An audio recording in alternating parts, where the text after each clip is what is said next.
Et bonsoir tout le monde et bienvenue à la réunion du Conseil scolaire Franco-Sud du mardi 10 septembre 2019. Il est 18h38. Tout d'abord, en guise d'ouverture de la réunion, nous aimerions profiter de l'occasion pour reconnaître que nous nous trouvons sur le territoire des Premières Nations couvertes par le traité numéro 7 et que nous sommes également sur le territoire de la nation métisse de l'Alberta, région 3. Donc nous n'avons pas de délégation aujourd'hui. Tout le monde a reçu l'ordre du jour. Est-ce qu'il y a des points à ajouter à l'ordre du jour? J'ai reçu une demande de financement. Pour le PIA. Et ça se mettrait à... Est-ce que c'est dans les C'est relations publiques et démarchage, peut-être. Est-ce que c'est pour informer? C'est pour... Faut prendre un vote. Pas pour la table des femmes, hein? Oui. Il faut faire un vote. Dans l'investissement des commandites, ça va faire partie du budget de commandites et communication. Ça ne sera pas dans 6.2. C'est juste parce qu'habituellement, ce n'est pas la façon.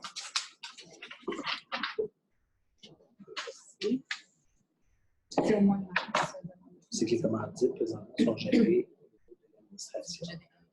Le courriel que j'ai début, que tu as envoyé, ça serait bien d'en discuter, mais c'est parce que c'est pas venu. J'ai vu le courriel, je pense qu'on peut. Je peux faire un suivi là-dessus. Oui. Les chances, c'est ça. Donc on n'a pas besoin de l'amener à la table? C'est ça que j'entends? Oui, c'est que si on avait une position pour vous, il faut ensemble. OK.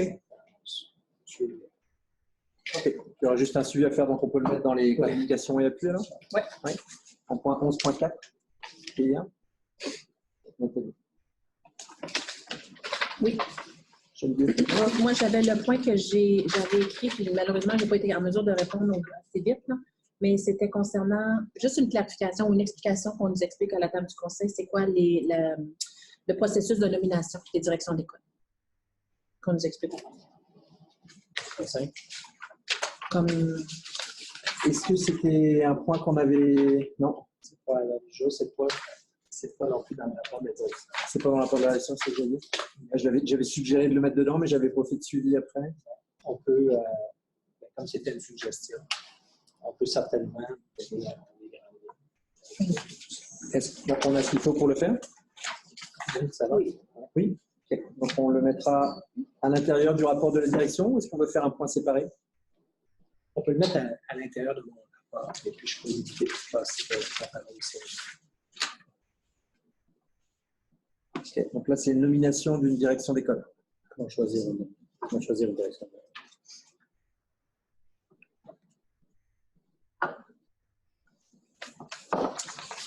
Est-ce qu'on avait d'autres points?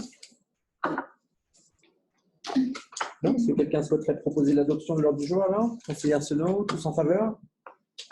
Ok, à l'unanimité. Merci. L'adoption des procès-verbaux, tout d'abord, ceux concernant la réunion du 12 novembre, l'adoption du procès-verbal du premier huis clos restreint. Vous les avez tous vus, je crois que j'avais bien rappelé. Non. Mais Avez-vous un rapport après la pause, la facilité, la lecture par tout le monde? Ok, donc à la pause, tout le monde prendra le temps de s'assurer qu'on signe tout et on reviendra sur les... Un huis clos. Donc tous ceux du 12 novembre, c'était en huis clos. Le point 4.1. Le point 2A peut-être? Le point 4.2a, donc le procès-verbal de la réunion du 26 novembre. Est-ce que tout le monde a reçu? Conseillère Poulain propose l'adoption. Tous en faveur? À l'unanimité. Merci. Et le procès-verbal du huis clos restreint lors de la réunion du 26, celui-là n'a pas été signé, il n'a pas été diffusé encore. Donc celui-là, on ne peut même pas le faire aujourd'hui. Il faut peut-être qu'il soit reporté. Il n'a pas été... Il n'a pas été distribué parce qu'il n'y avait pas eu de commentaires qui avaient été faits sur le huis clos lui-même. Prochaine réunion? On va le reporter à la prochaine réunion.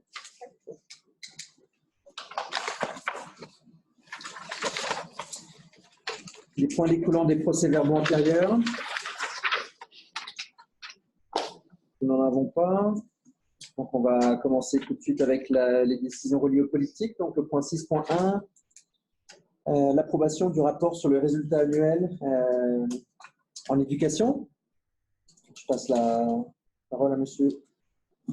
Je vais aller à monsieur Roux. Alors, comme vous avez pu, durant les rencontres, sûrement à Asbor, il y a eu une présentation sur l'assurance, Assurance Review. Alors, le modèle que vous recevez aujourd'hui, c'est probablement une des dernières fois qui va être proposé, qui va être vu de cette façon-là. Ce qu'on entend, parce que c'est un modèle qui date, je crois, d'une quinzaine d'années, c'est qu'il y a eu des conseils qui ont piloté à partir de ce qui s'en vient pour 2021. Okay. Et le prochain modèle va être basé sur tout. Présentement, il y a 16, si vous voulez, résultats. Et ce qui est prévu dans le prochain modèle, c'est un cadre de 8 résultats où le conseil va aussi avoir la chance d'insérer davantage ses propres données. Donc, les données de sondage, etc., etc. Donc, ça devient beaucoup plus contextuel à chacun des conseils. Et le format va nous appartenir. Alors, j'en profite aussi de remercier Christian pour tout ça. Pardon? C'est Vanessa. C'est transféré de Vanessa que je t'ai fait à 3 ans aujourd'hui. Alors, j'en profite pour remercier Christian et l'équipe avec qui il travaille. Comme vous savez, Christian ramasse énormément de données et travaille de très près avec les directions, surtout au niveau pas seulement de la collecte de données, mais aussi de s'assurer que les stratégies sont en place pour atteindre les résultats qui ont été ciblés par le conseil et par les écoles. Alors, est-ce que ça je passe la parole?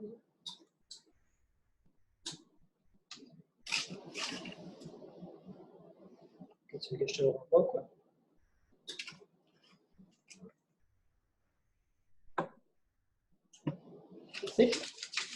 OK, donc je vous ai fait aussi un résumé parce que il y a quand même une célébration en faire qui a passé de 58 pages à 44 pages. C'est quand même 14 pages de moins.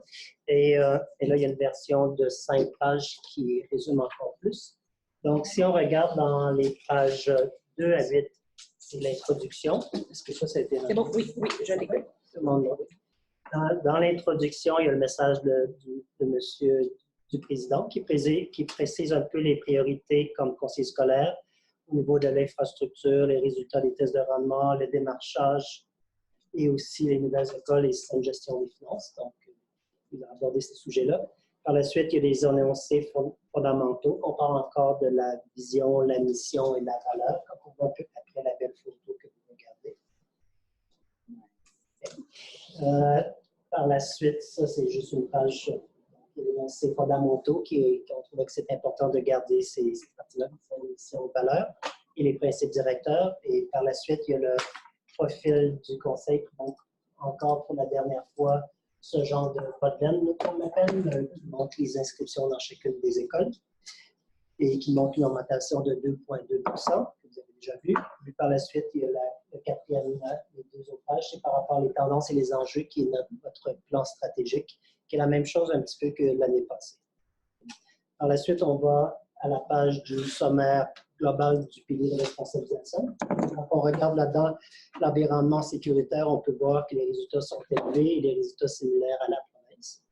Par la suite, quand on regarde le deuxième, les possibilités d'apprentissage pour les élèves, on voit que c'est plus bas pour les choix de cours, mais c'est aussi pour la qualité de l'éducation. C'est une bonne chose quand même. Les tests de rendement par la suite, 6e et 9e, comme vous savez, pour on a fait beaucoup de présentations, tous les résultats sont plus hauts que la province en 9e année au niveau acceptable et au niveau excellence. Et en 6e année, c'est presque dans tous les sujets sauf un. Et pour les 4e, quand on parle des examens, c'est un petit peu plus long, mais pour les examens de diplôme, il y a une baisse au niveau acceptable et excellence. Je suis encore dans la page d'avant. Je suis encore dans les piliers aussi. Donc, dans les piliers, dans l'examen de diplôme, c'est ça. Il y a une baisse pour les niveaux acceptables de moins 1%, comparativement à la dernière, pour excellence de moins 5%, comme vous regardez les résultats. Les taux de participation en termes d'examen sont un petit peu moins élevés de 5%. Et il y a plus d'élèves, par exemple, qui sont accessibles aux bourses de Rutherford, d'une augmentation de 5%. Donc, préparation à l'apprentissage continu, une des sections qui est là, ça a marqué que le taux de transition suffisant est un domaine que nous devons analyser parce qu'on a besoin, il est constant, mais il est quand même problématique encore. Résultats élevés dans la préparation pour le marché du travail et du service, c'est ça qu'on va reçoit. La participation des parents dans ce secteur-là, ça montre qu'il y a une petite baisse de 2 %, mais constant, et les résultats sont quand même élevés à plus que 80 %. Donc, on fait moins de 2 %. L'amélioration continue, c'est un résultat plus élevé que l'an dernier. Donc, on est quand même satisfait suite aux stratégies qu'on a mis en place. Ça, c'était la page 9. Par la suite, quand on va dans le résultat numéro 1, il est page 10 à 15. Donc, 10 à 15 ici, il y a selon les tableaux, comme on a parlé, c'est les tests de rendement de 6e et de 9e sont très performants et que notre priorité, c'est les examens de diplôme au niveau de l'acceptable parce que c'est à 75 % et à l'excellence, sont à 10 %. Donc, on met des efforts là-dessus comme on l'a fait dans le passé pour essayer d'augmenter ces résultats-là. Par la suite, on parle de...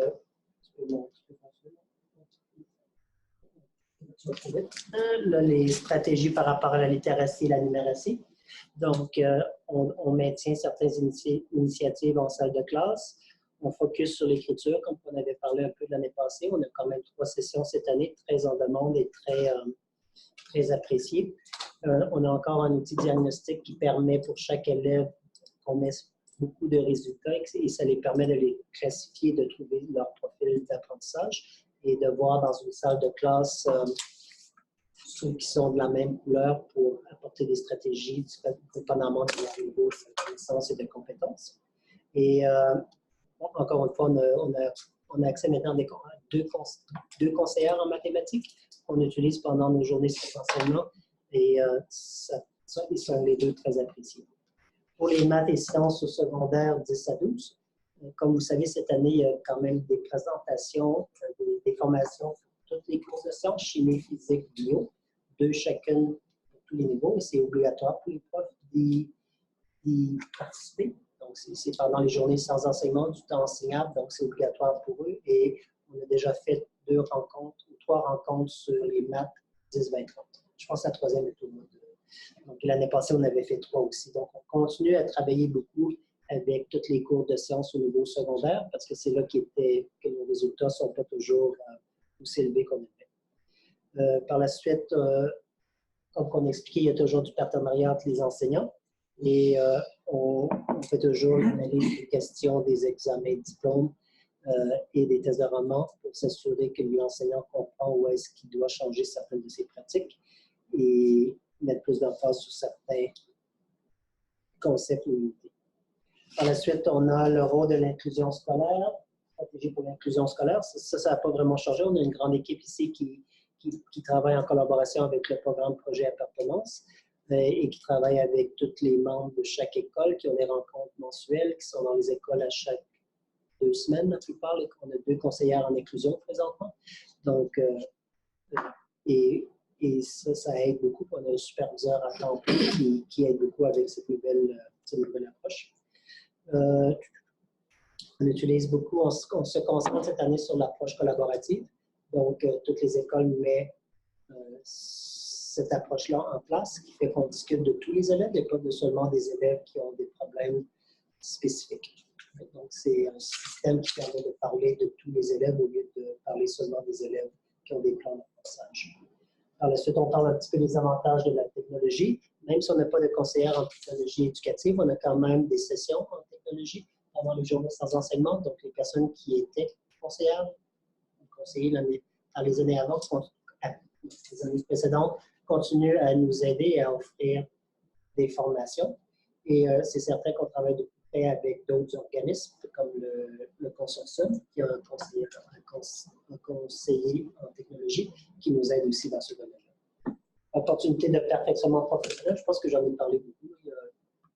On a quand même un calendrier qui a pris d'opportunités pour les enseignants au niveau conférence, mais on a quand même encore, ça porte fruit les 18 journées sans enseignement commune qu'on a, dont au moins 10 à 12 conférences.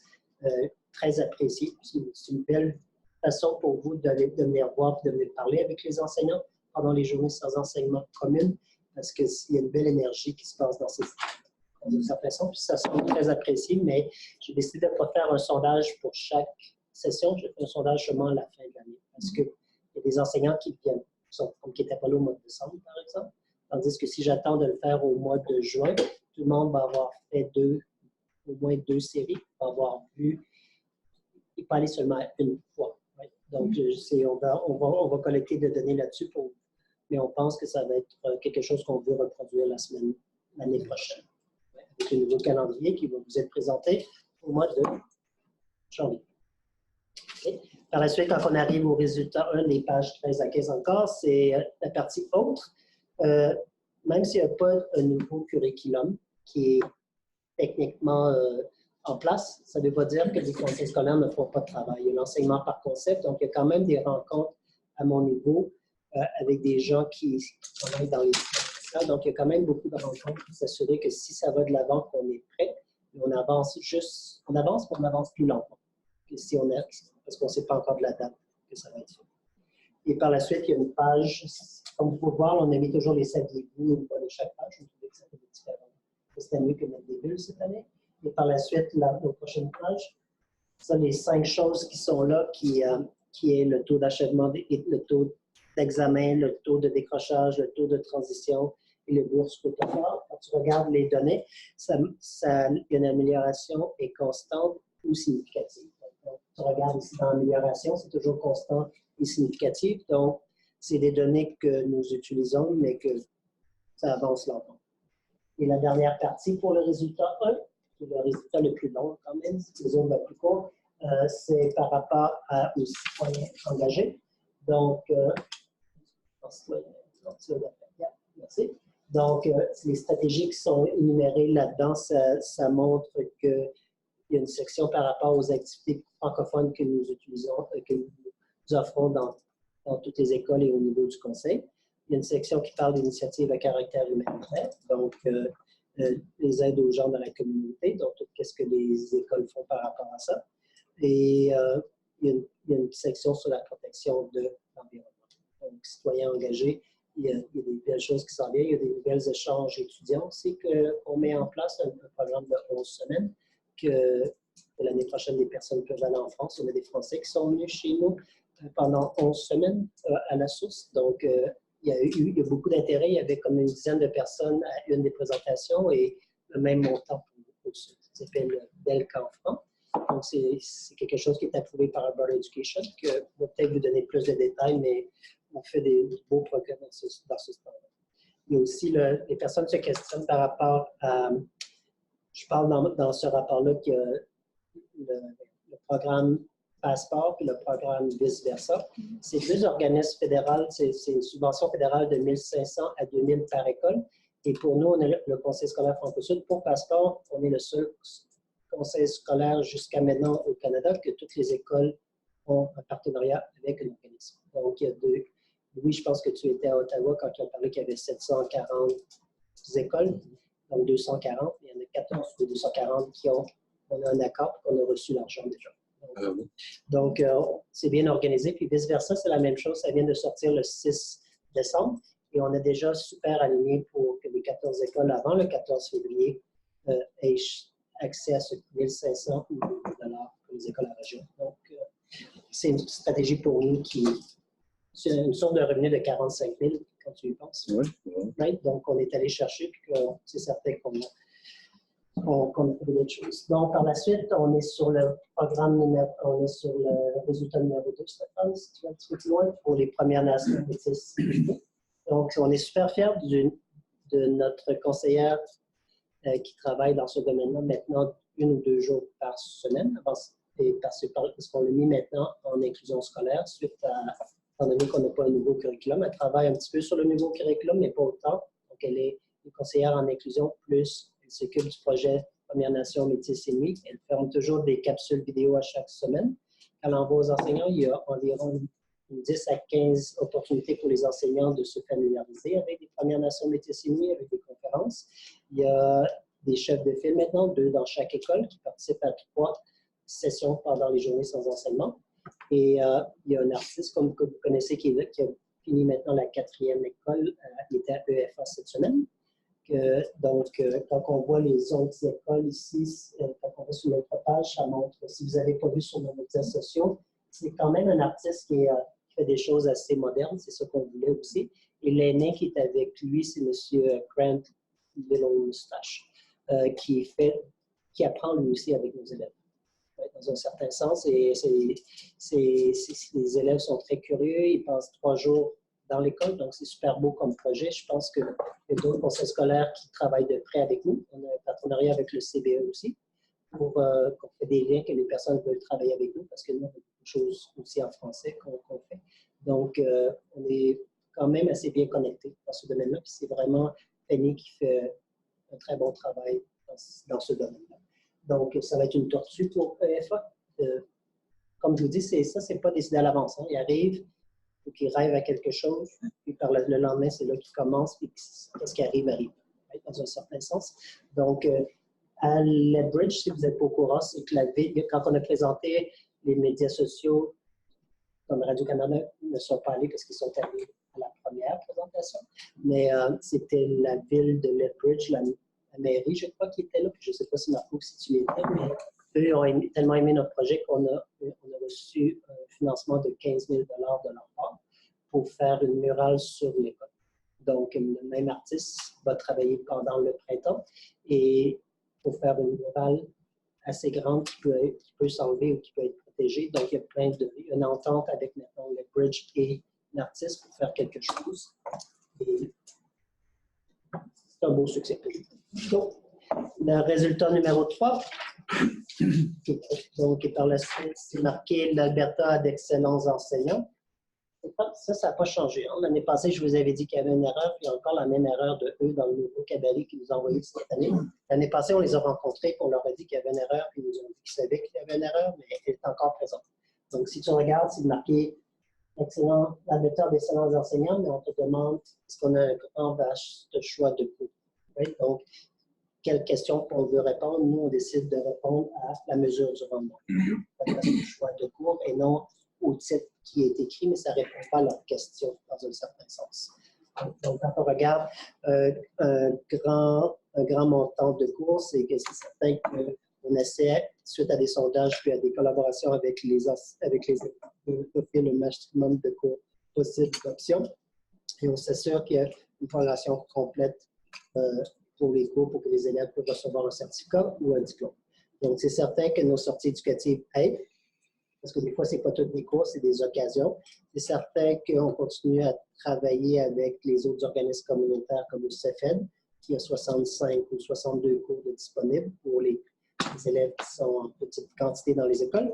Et c'est certain qu'on continue notre travail à essayer de trouver des organismes qui peuvent offrir des stages dans un milieu de travail qui est difficile et parce que c'est assez exigeant pour les compagnies aussi, cependant. Le résultat 4, qui est le dernier, on est passé de 5 résultats à 4 résultats, c'est une bonne chose. On penserait que ce serait plus court, mais ce n'est pas plus court parce qu'ils ont juste, les mesures de rendement ont juste changé de place. Il y a encore autant de mesures de rangement, c'est qu'ils nous laissent croire qu'il y a moins de travail, mais pas moins de travail. C'est le même nombre de mesures de rendement. Donc, au départ, on parle du milieu de sécuritaire, donc si on va un petit peu plus loin, c'est mise en place pour assurer la sécurité. C'est là qu'il y a beaucoup plus de choses. Là-bas, il y a 4 sections. Il y a une section par rapport à qu'est-ce qui est fait au niveau de l'école. Et par la suite, il y a une section par le programme projet appartenance. Qu'est-ce qu'ils font pour s'assurer qu'il y a un environnement sécuritaire. Par la suite, il y a une section au niveau qu'est-ce qu'on fait au niveau du siège social avec Hour Zero et toutes les choses, le comité de bien-être que nous avons organisé. Puis par la suite, il y a une section pour répondre aux besoins de santé physique et mentale avec l'équipe de l'inclusion et le programme projet appartenance et toutes les autres choses. Donc, je veux dire, ça explique assez bien, puis il n'y a pas beaucoup, c'était assez similaire à ce qu'on faisait l'année passée, dans un certain sens, cette section. C'est pour ça que je la pense plus vite. Et par la suite, on passe un petit peu plus loin. La qualité de l'éducation, on dit, c'est déjà rendu là. Donc, c'est certain que pour la qualité de l'éducation, on essaie de continuer à offrir le maximum de services possibles aux élèves et à nos employés, parce que c'est ça qui fait que l'éducation reste de qualité. Si les enseignants sont bien formés et les employés, comme vous savez, on travaille de très, très près avec les bibliothécaires, les secrétaires, les aides pédagogiques. Ouais, c'est quelque chose qu'avant ça, on donnait moins d'appui et les éducatrices au niveau de la prématernelle, on les forme bien. Et par la suite, ça mentionne un peu l'importance du partenariat, puis encore une fois, le perfectionnement professionnel joue un très grand rôle là-dedans pour offrir un enseignement de qualité de base. La dernière partie, c'est une partie sur le marché du travail, donc qui est quand même des résultats qui étaient assez élevés. Donc, c'est certain que pour cette section-là, on a encore une conseillère en programmation au secondaire qui aide à s'assurer qu'il n'y a pas d'erreur et que les élèves vraiment reçoivent leur diplôme. C'est vraiment, il y a beaucoup de tâches techniques là-dedans. On a besoin encore de l'expertise de cette personne-là. Cependant, on forme beaucoup de gens dans toutes les nouvelles écoles qui sont capables maintenant d'identifier ces erreurs et qu'il n'y a pas juste une personne dans le système qui peut le faire. Ouais, c'est un long système, mais c'est certain que c'est une chose que nous faisons présentement. C'est certain que la reconception du secondaire, on s'assure de mettre en place les concepts qui sont reliés à ça. C'est certain que le CEFED joue un très grand rôle dans vraiment l'équivalent de beaucoup de cours qui sont utilisés par toutes les écoles. Quand on regardait le rapport de conformité, c'était marqué aussi le nombre de cours qui étaient utilisés en co-enseignement. Donc, les enseignants, est-ce qu'ils ont beaucoup de cours enseignés? Oui. Est-ce qu'ils ont beaucoup d'appui? Oui, parce que souvent, ils ont accès au CEFED. Le CEFED, tous les plans de leçons sont disponibles et les évaluations sont disponibles. Donc, il y a quand même beaucoup de ressources qui sont disponibles pour ces enseignants-là. Et ces personnes-là sont disponibles à venir les aider aussi, qui peuvent répondre aux questions des élèves si un enseignant aurait besoin d'aide. Pour l'orientation scolaire, j'en ai parlé avant, c'est qu'on s'assure que maintenant que chaque école développe ses habiletés au niveau de l'école. On avait mentionné cette stratégie-là l'année passée, puis on voit vraiment beaucoup de changements cette année par rapport à ça, juste après un an. Et une des dernières parties, c'est marqué participation des parents donc, dans les prises de décision. Donc, c'est certain que le sondage de satisfaction pour les piliers nous donne de l'information. Et on a marqué que les réunions du CA dans les écoles, ça vous permet de comprendre la réalité d'une communauté. On dit que l'engagement des parents lors des conseils d'école, par exemple, que le fait que les plans d'amélioration continue sont présentés avant que les directions. La démarche est qu'on demande aux directions de présenter aux enseignants, pas la version finale nécessairement, mais la version de session de travail. Qui fait que quand moi je le reçois, c'est qu'il y a eu déjà l'information des parents. Les parents ont eu la chance, dans certaines écoles, de s'assurer qu'ils ont leur mot à dire avant qu'ils soient envoyés en copie finale ici. Donc, eux, leur plan triennal, c'est un plan d'amélioration continue, juste pour un an. Donc, ils le font en collaboration avec les enseignants et les conseils d'école. Et par la suite, moi, je reçois une copie, je donne plein de commentaires, puis ils m'envoient une copie finale qui va être mise avant le 15 décembre sur tous les sites web. Donc, c'est comme ça qu'on s'assure qu'on utilise les parents pour ce genre de document-là, qui est un document important, le plan d'amélioration continue. Que pour toutes les écoles, notre demande était aussi parce qu'il y avait proche de 25 pages, puis là, ils ont presque toutes entre 12 et 15 pages. Aussi. Donc, par la suite, on est juste rendu à un excellent départ pour l'apprentissage. On trouvait que c'est quelque chose qui est facultatif dans le plan triennal, mais nous, on trouvait que l'information était intéressante pour un nouveau parent de lire, de s'assurer que nous, on travaille de près avec les prématernelles, les éducatrices, pour s'assurer que par la suite, les parents choisissent le franco-sud. Par la suite, on parle du programme projet appartenance. Si on va un petit peu plus bas, on est super chanceux d'avoir le programme projet appartenance. Il existe seulement dans 32 écoles, dans 32 conseils scolaires, et ils ont coupé de la moitié, mais on va couper le ciel du franco-sud. Puis on est très, très, très chanceux parce qu'on a une équipe qui est superbe, qui a une superbe direction, une directrice de ces 5 intervenantes-là, qui joue un très grand rôle. Ils sont très, très, très minutieux par rapport à tous les rapports qu'il faut faire à chaque 2 semaines. Et nous, comme l'année passée, on avait fait une demande avec l'UAB pour avoir une bourse supplémentaire, puis nous l'avons encore obtenue cette année. Je l'ai fini avec cette dame-là, puis je veux dire, on a reçu 2000 de moins, mais on va être capable de rajouter une intervenante à 0.3 ou 0.4, je pense, avec ça. qui va commencer juste au mois de janvier. Donc, on est super content du programme. Quand il y a une crise, le programme Projet Appartenance, c'est 5 ou 6 personnes qui peuvent nous aider dans une école et c'est super bien, il y a beaucoup de prévention. Et la dernière page, ici, par la suite, on parle de la catholicité. Donc, la catholicité, c'est encore relié au plan stratégique. Je pense que vous l'appelez plan stratégique de la catholicité. Donc, il y a encore une partie qui est présente qui dit que c'est basé sur la catholicité est présente dans les écoles. Là, il y a une partie par la suite qui dit les écoles catholiques font la promotion des ayants droit. Une partie qui est des projets sont développés dans les écoles reliés au thème Dieu compte sur moi, je m'engage au service des autres. Et la quatrième partie, c'est des formations ou outils qui sont disponibles. Donc, elle parle de ces choses-là pour l'enseignement de la catholicité.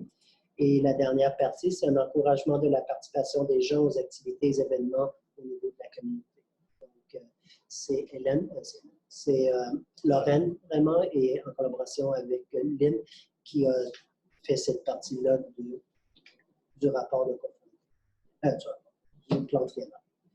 Les défis futurs à relever. Je ne sais pas, c'est là, toi, si tu veux en parler. Alors, c'est encore les mêmes défis qu'on a relevés comme l'année dernière. On a parlé effectivement au niveau du continuum des programmes, des scolaires au secondaire, vers le post-secondaire. Alors, on parle là de l'impact d'avoir s'assurer qu'on a une bonne façon de recruter, mais aussi au niveau de la rétention. Puis ce qu'on souligne au ministère, c'est que la croissance des inscriptions de la rétention,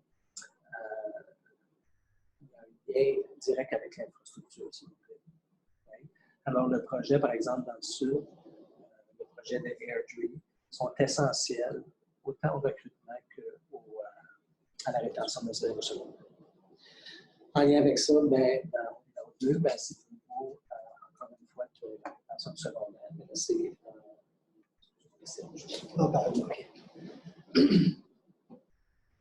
alors, on fait appel au gouvernement dans ça. On dit que le conseil continue à collaborer.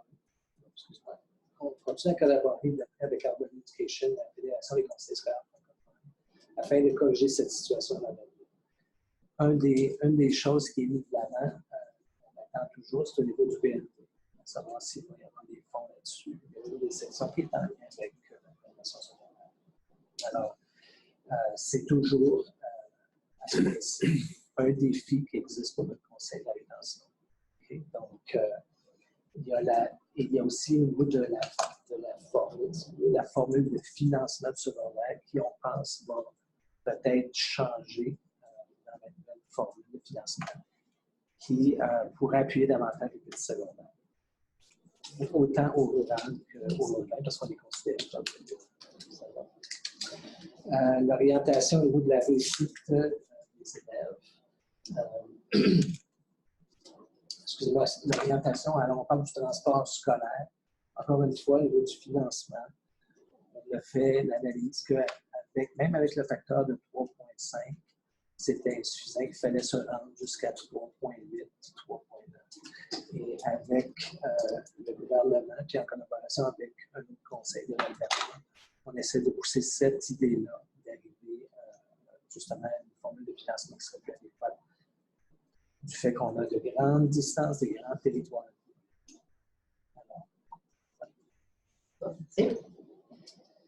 L'avant-dernière partie par la suite, c'est le budget. Je ne pense pas qu'on va parler beaucoup du budget parce que vous en avez parlé pendant 6 mois. Donc, qu'est-ce que ça disait en général? Et je ne vais pas vraiment... en 18-19, on était supposé aller jusqu'à un déficit de 400 000, mais on a eu sur plus de 600 000, en gros. Les autres pages démontrent bien l'information qui vous a été partagée le mois dernier par le vérificateur aussi. Donc, il y a des liens qui ne sont pas encore mis sur le plan triennal. C'est qu'en absence de Mme Desbiens, que c'est elle qui a ces documents-là, je ne pouvais pas mettre les liens. Et c'est pour ceux qui sont en jaune. On ne va pas oublier, mais la semaine prochaine, quand il va être envoyé à la Board Education, les liens vont être mis et tout va être mis sur le site web. C'est juste que c'est des documents que moi, je n'avais pas accès présentement. Et les dernières pages, annexes 34 à 44, je ne pense pas que c'est quelque chose que j'ai besoin de présenter. Non, il y avait une section avant sur les points d'immobilisation des installations. Est-ce que tu as besoin d'en parler, ça? C'est plus Stéphane qui a écrit cette partie-là ou non? Je pense que voilà. L'école Beau-Soleil, donc on a eu l'ouverture qui s'est produite au mois de janvier 2019. Et puis, il y a un parc qui a été inauguré en octobre 2019. À l'école La Mosaïque, on parle de 2 portables qui ont été accordés pour le programme préscolaire. Ces portables-là devraient être prêts pour l'année scolaire 2020-2021. L'école Le Ruisseau, au temps de la publication, on est rendu maintenant à 100%. Et puis, les étapes ont commencé pour la revue du gouvernement. Et puis, à la fin du mois de février, on devrait aller en tender pour cette école-là. L'école Notre-Dame-des-Vallées, il y a une demande de modulaire qui a été faite. Et c'est entre les mains de l'éducation présentement. L'école Sainte-Marie-de-Bourgeois, on a un atelier de construction qui a été construit, qui va être terminé pour janvier 2020. Les étudiants déjà travaillent dans l'atelier de construction. C'est pas complété, mais c'est travaillable. L'école Terre de Jeunes, il y a une portable qui a été accordée pour le programme préscolaire. Encore une fois, ça va être prêt au printemps 2020. L'école francophone Nerduy, on n'a présentement aucun développement au sujet du site de Réunion. On a eu une rencontre la semaine dernière. On travaille avec Hopewell et la ville de Airdrie pour essayer de trouver une solution à ceci. Qu'est-ce qui se passe présentement? C'est que Hopewell travaille avec Alberta Health Services pour savoir s'il y a moyen de changer les standards pour l'arsenic, dépendamment. Donc, on travaille avec ça ici. Et puis, à Airdrie, on travaille aussi avec on travaille pour savoir si on va avoir une portable et les chances sont très grandes. Donc, on travaille avec la ville parce qu'il faut demander une très grande relaxation. Parce que Airdrie, on est, comme ils disent en anglais, oversubscribed pour le terrain qu'on a, mais on a des très bonnes chances on devrait savoir ça ici au cours des prochaines semaines.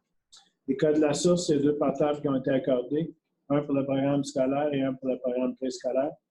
L'école de la Rose-Sauvage, on a fait des gros travaux de peinture au courant de l'été, donc l'école a toute été repeinturée. Et aussi près, on a une nouvelle école qui a été construction qui a débuté au printemps, qui devrait être prêt pour le mois de mai 2020. Ils disent dans les pages sont quand même importantes pour nous. Tu peux continuer?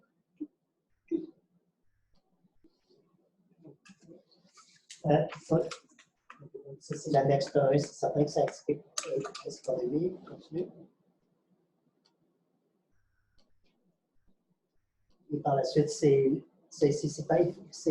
une attente pour nous qu'on mette le tableau des Premières Nations, mais nous, on n'a aucune donnée. Donc, il faut quand même le mettre. Et par la suite, c'est les documents qui vous avaient été présentés dans le passé par rapport aux tests de rendement et les examens de diplôme, plus une version du sondage qui est sur élémentaire et secondaire sur la même page. Donc, c'est de l'information que vous avez eue dans le passé. Donc, il y a quand même une dizaine de pages en annexe. Donc, c'est vraiment une chose de travail. Voilà. Question, peut-être? J'en ai, là. Je vais laisser par là. Au niveau du transport scolaire, donc quand on exprime les défis, on fait mention seulement du financement comme solution. On n'apporte pas peut-être d'autres solutions ou autres ou partenariats ou quoi que ce soit comme étant. Est-ce qu'il y a une raison stratégique à ça? Oui, en fait, cette section-là, il n'y a pas de stratégie comme telle. OK. C'est mon soulève. La problématique, juste. OK. C'est bon. Moi, j'ai d'autres questions aussi. Au niveau du CFED, donc on a des étudiants qui suivent des cours en ligne, soit à 100%, on appelle ça co-enseignement.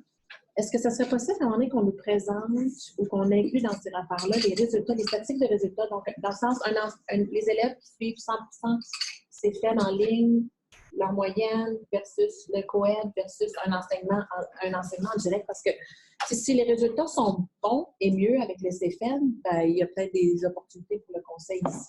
Ou sinon, l'inverse, ben, qu'est-ce qu'on fait pour renforcer si ça serait possible? Je peux répondre, c'est certain qu'en co-enseignement, les résultats sont plus forts. Oui. Quand l'élève est toute seule avec un prof qui s'est fait, ça demande une indépendance beaucoup plus de la part de l'élève. Donc, c'est certain que face à face avec un enseignant, vous allez trouver que ça a des résultats plus élevés co-enseignement. L'exemple, le troisième, c'est le CFL. Mais peut-être au niveau de statistiques, tant qu'on nous donne les résultats, ou si ça pourrait être intégré. Absolument. Je pense qu'on serait Une matière de capable de base. faire une présentation là-dessus. C'est fait, on vous envoie des tableaux. Donc, ça peut être fait avec le nombre de ça peut être monté par le nombre de crédits accumulés avec CFED. Ça nous montrerait s'ils ont fini leur cours et obtenu le crédit. Puis on a des jeunes qui connaissent aussi, parce que le co-enseignement c'est le contractuel. Alors, tu as des jeunes qui réussissent aussi à travailler le contractuel. Le modèle de co-enseignement est préféré pour plusieurs.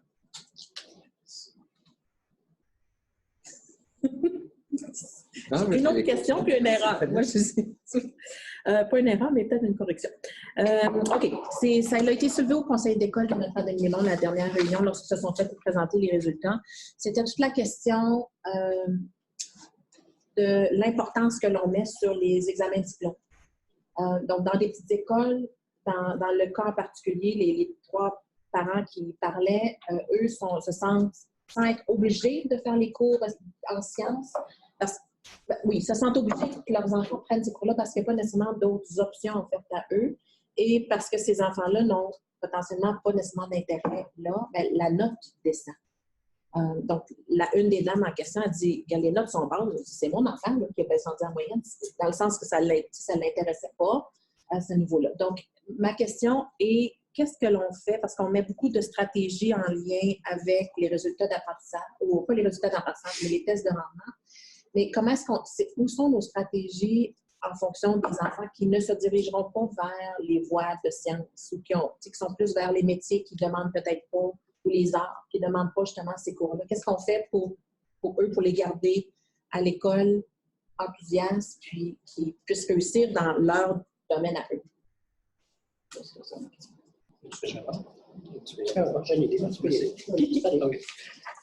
C'est sûr qu'on a qui travaille avec chacune de nos écoles dans lesquelles il y a une personne responsable. Je ne sais pas c'est qui exactement dans les autres.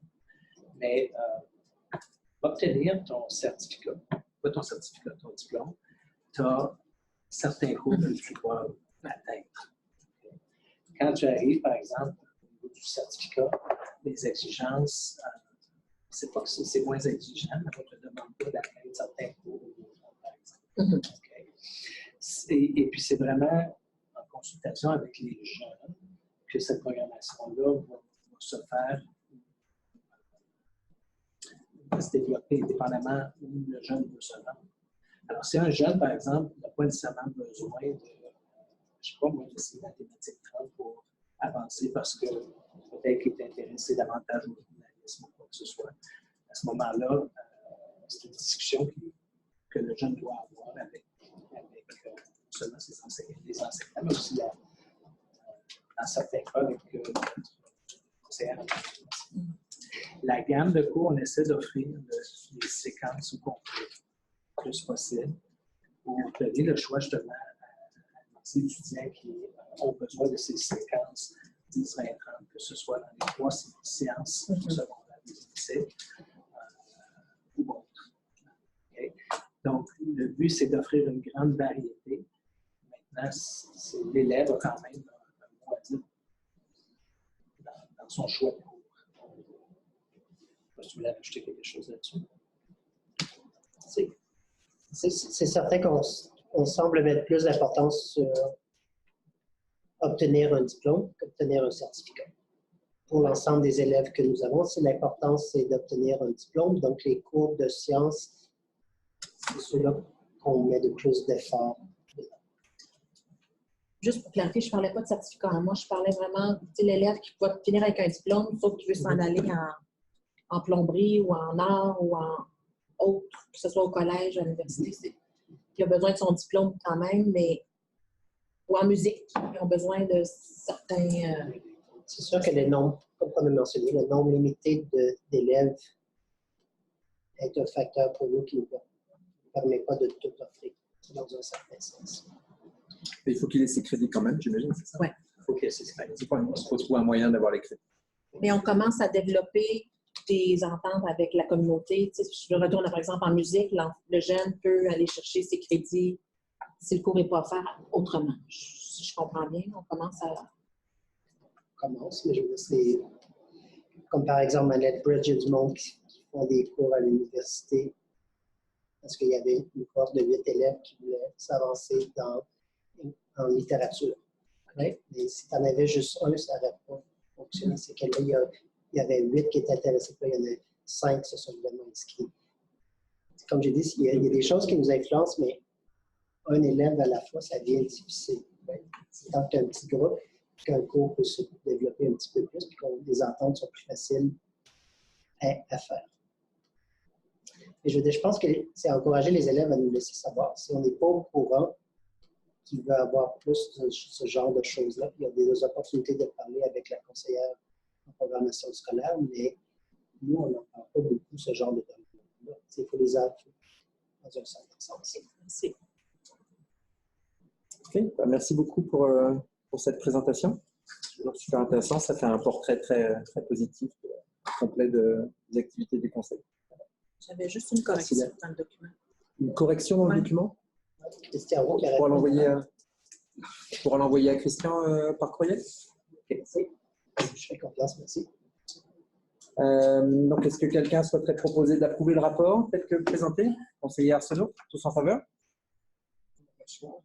Pardon? On le reçoit. Approuver la réception du rapport? Approuver le rapport. On va approuver le rapport tel qu'il est. C'était content avec ce qu'il y a dedans. Ouais. Donc, tous en faveur? Oui. À l'unanimité, merci. En 6.2, participation d'un conseiller public au souper avec l'évêque, conseiller Poulain. Oui. Ça va, je vais remettre ça. OK. Donc, comme vous savez, à chaque année, les conseillers publics, catholiques, on rencontre Monseigneur pour un souper pour discuter de nos écoles catholiques, et nos enjeux, nos défis, nos réussites. L'an passé, pour la première fois, on a invité un conseiller public à la table et Nathalie était présente, oui, tu sais. Donc, on aimerait vous renvoyer la même invitation cette année. Le souper a lieu le 23 avril 2020. C'est bien ça. Donc, s'il vous plaît, regardez vos agendas, messieurs, mesdames du public. Moi, j'ai été l'année dernière. Je laisse la table ouverte s'il y a quelqu'un d'autre qui veut aller, mais j'ai trouvé ça très intéressant de voir. Je suis quand même à l'extérieur du côté catholique, mais d'être là et de voir ce qui se passe, c'était vraiment intéressant. Donc, je suis intéressée d'y aller de nouveau. Mais c'est comme je vous dis, s'il y a quelqu'un d'autre qui veut aller, c'est correct. Conseiller Bergeron, est-ce que vous démontrez de l'intérêt pour participer à ce dîner? Pas ce point-ci? Je peux laisser la place à Mme Ross cette année. OK. Donc, conseillère Poulain, faites la proposition que conseillère Ross assiste Oui, ça me fait plaisir. au souper d'évêque le 23 avril 2020. Tous en faveur? À l'unanimité. Merci. Et le point 6.3 qui est le réaménagement des communautés scolaires, et nous allons discuter de la possibilité d'ouverture d'une école à Cross-Nespace. Monsieur le Président, avant de passer à cette étape-là, est-ce possible de prendre une courte pause d'environ 5 minutes? Est-ce que tout le monde est d'accord? On peut prendre la pause maintenant. Oui. On souhaiterait prendre la pause maintenant dans ces cas-là? Oui. Oui. OK. Donc, il est 10h28. On va reprendre à 19h40.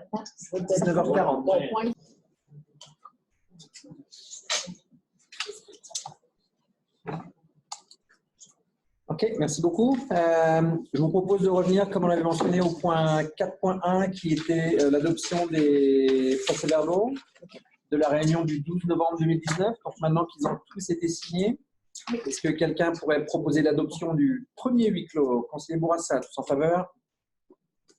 Oui? Oui, excusez. À l'unanimité, merci.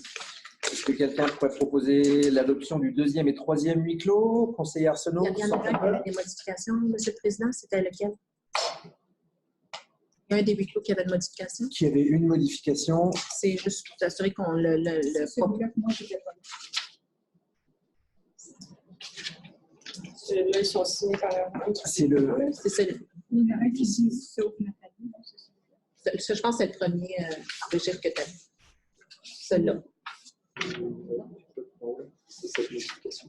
Ah, ok. C'est lequel, celui-là? C'était- Cinquième. Ouais, c'est le cinquième. OK, excusez. Donc, conseiller Arsenault propose l'adoption du deuxième et troisième, tous en faveur. À l'unanimité. Pas le deuxième et troisième. Troisième, je ne peux pas. Donc, moi, je peux les proposer. Moi, je ne peux pas. C'est Le deuxième et troisième, oui, c'était tous les Quatrième, je sais pas trop. Donc, qui souhaiterait proposer le quatrième huis clos? Et conseillère Poulain, tous en faveur. Unanimité. Merci.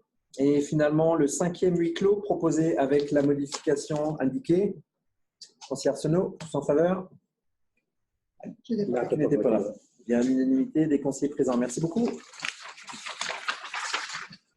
Point 6.3, donc réaménagement des communautés scolaires, possibilité d'ouverture d'une école Acros Nespace.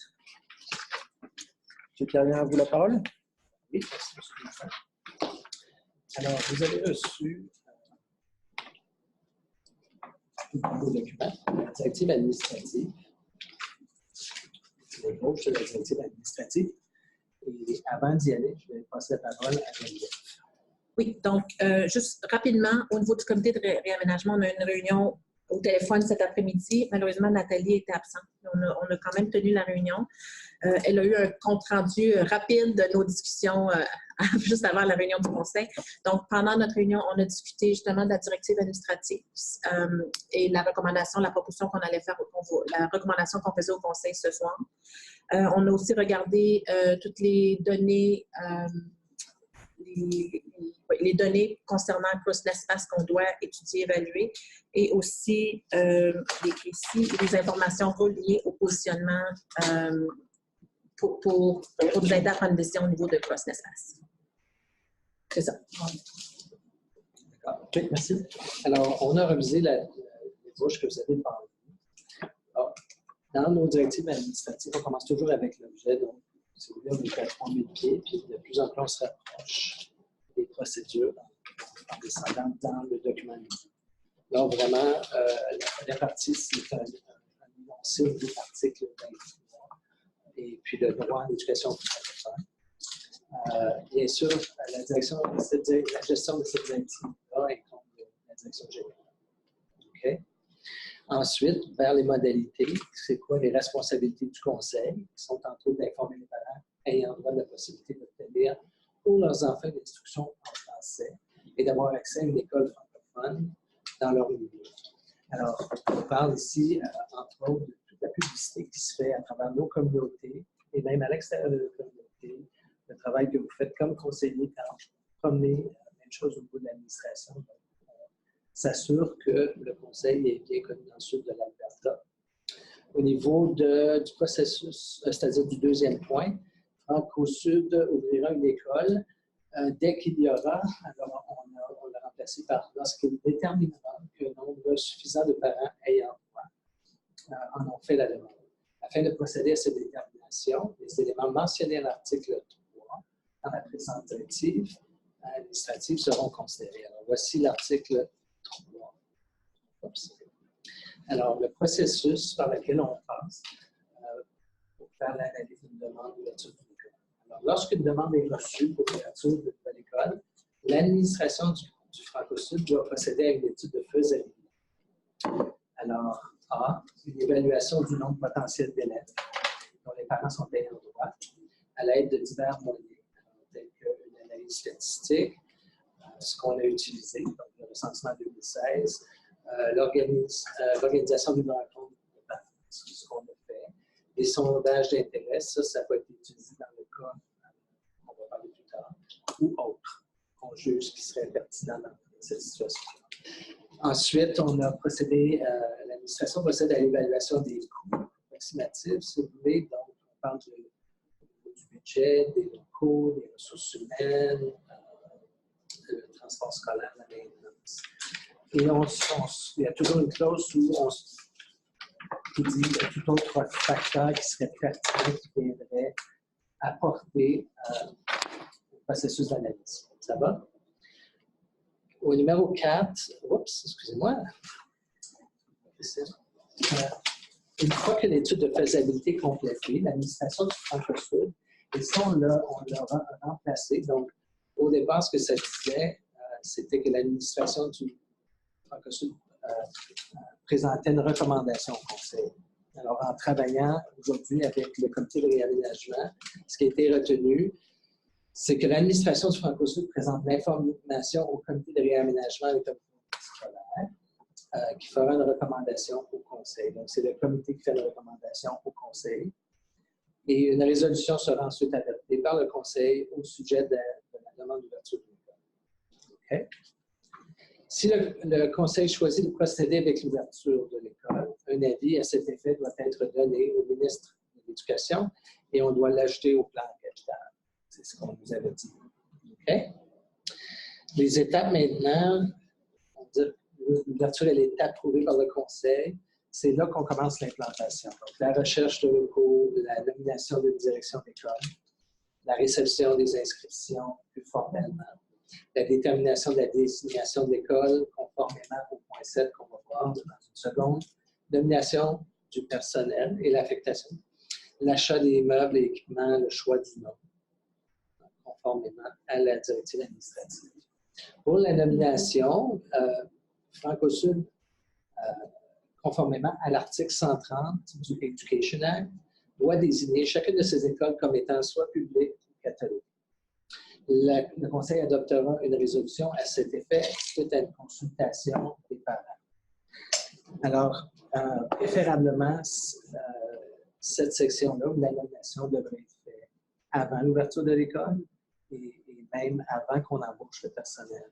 Parce qu'il y a des gens qu'on embauche, des contrats sous j'ai le catholique, donc c'est la même chose avec les actions d'école. D'accord?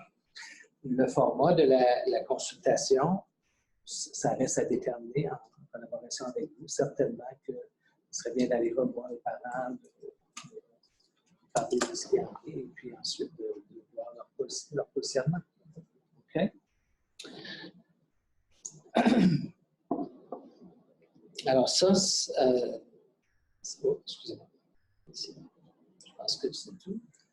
Alors les références, évidemment, c'est l'article 23 et l'article 130 de l'Education Act. Alors ça, c'est ce que l'administration a mis en place. Et puis ensuite, en consultation avec le comité de réaménagement. Ça va? Maintenant, la deuxième partie, c'est au niveau de l'étude de faisabilité. Vous avez un poste d'espace. Dans les premières slides, je pense rapidement, c'est tout simplement la répétition de ce que vous voulez voir. Maintenant, au niveau de l'étude de faisabilité, vous pouvez voir, alors, on a parlé tout à l'heure de faire l'évaluation du nombre potentiel des parents. Alors, l'évaluation du nombre potentiel d'élèves ayant droit, si on se fie au recensement de 2016, il y aurait dans la région 175 personnes, et là on parle d'adultes qui parlent anglais et français, donc ils sont bilingues. Il y a 60 personnes qui parlent français comme langue maternelle. Ça, c'est en 2016, alors il peut y avoir une fluctuation, on n'a pas accès à ça présentement. Les inscriptions potentielles, l'âge scolaire. Alors, vous vous souvenez, on avait demandé aux parents de nous envoyer des formulaires d'inscription, des lettres d'intérêt, et puis on avait spécifié, on avait spécifié aux parents que si vous aviez des jeunes qui n'étaient pas d'âge scolaire, de quand même vous signaler qu'il y a une possibilité pour la prématernelle on ait une image plus complète. Okay? Alors, ce qui est ressorti, c'est qu'il y a au niveau des ayants droit, il y avait 4 élèves. Ça, c'est au niveau de l'âge scolaire, donc ils seraient prêts à aller à la maternelle. Alors, il y a 4 élèves qui sont ayants droit d'âge scolaire, donc 2 maternelles, un élève en 2e année et un élève en 4e année.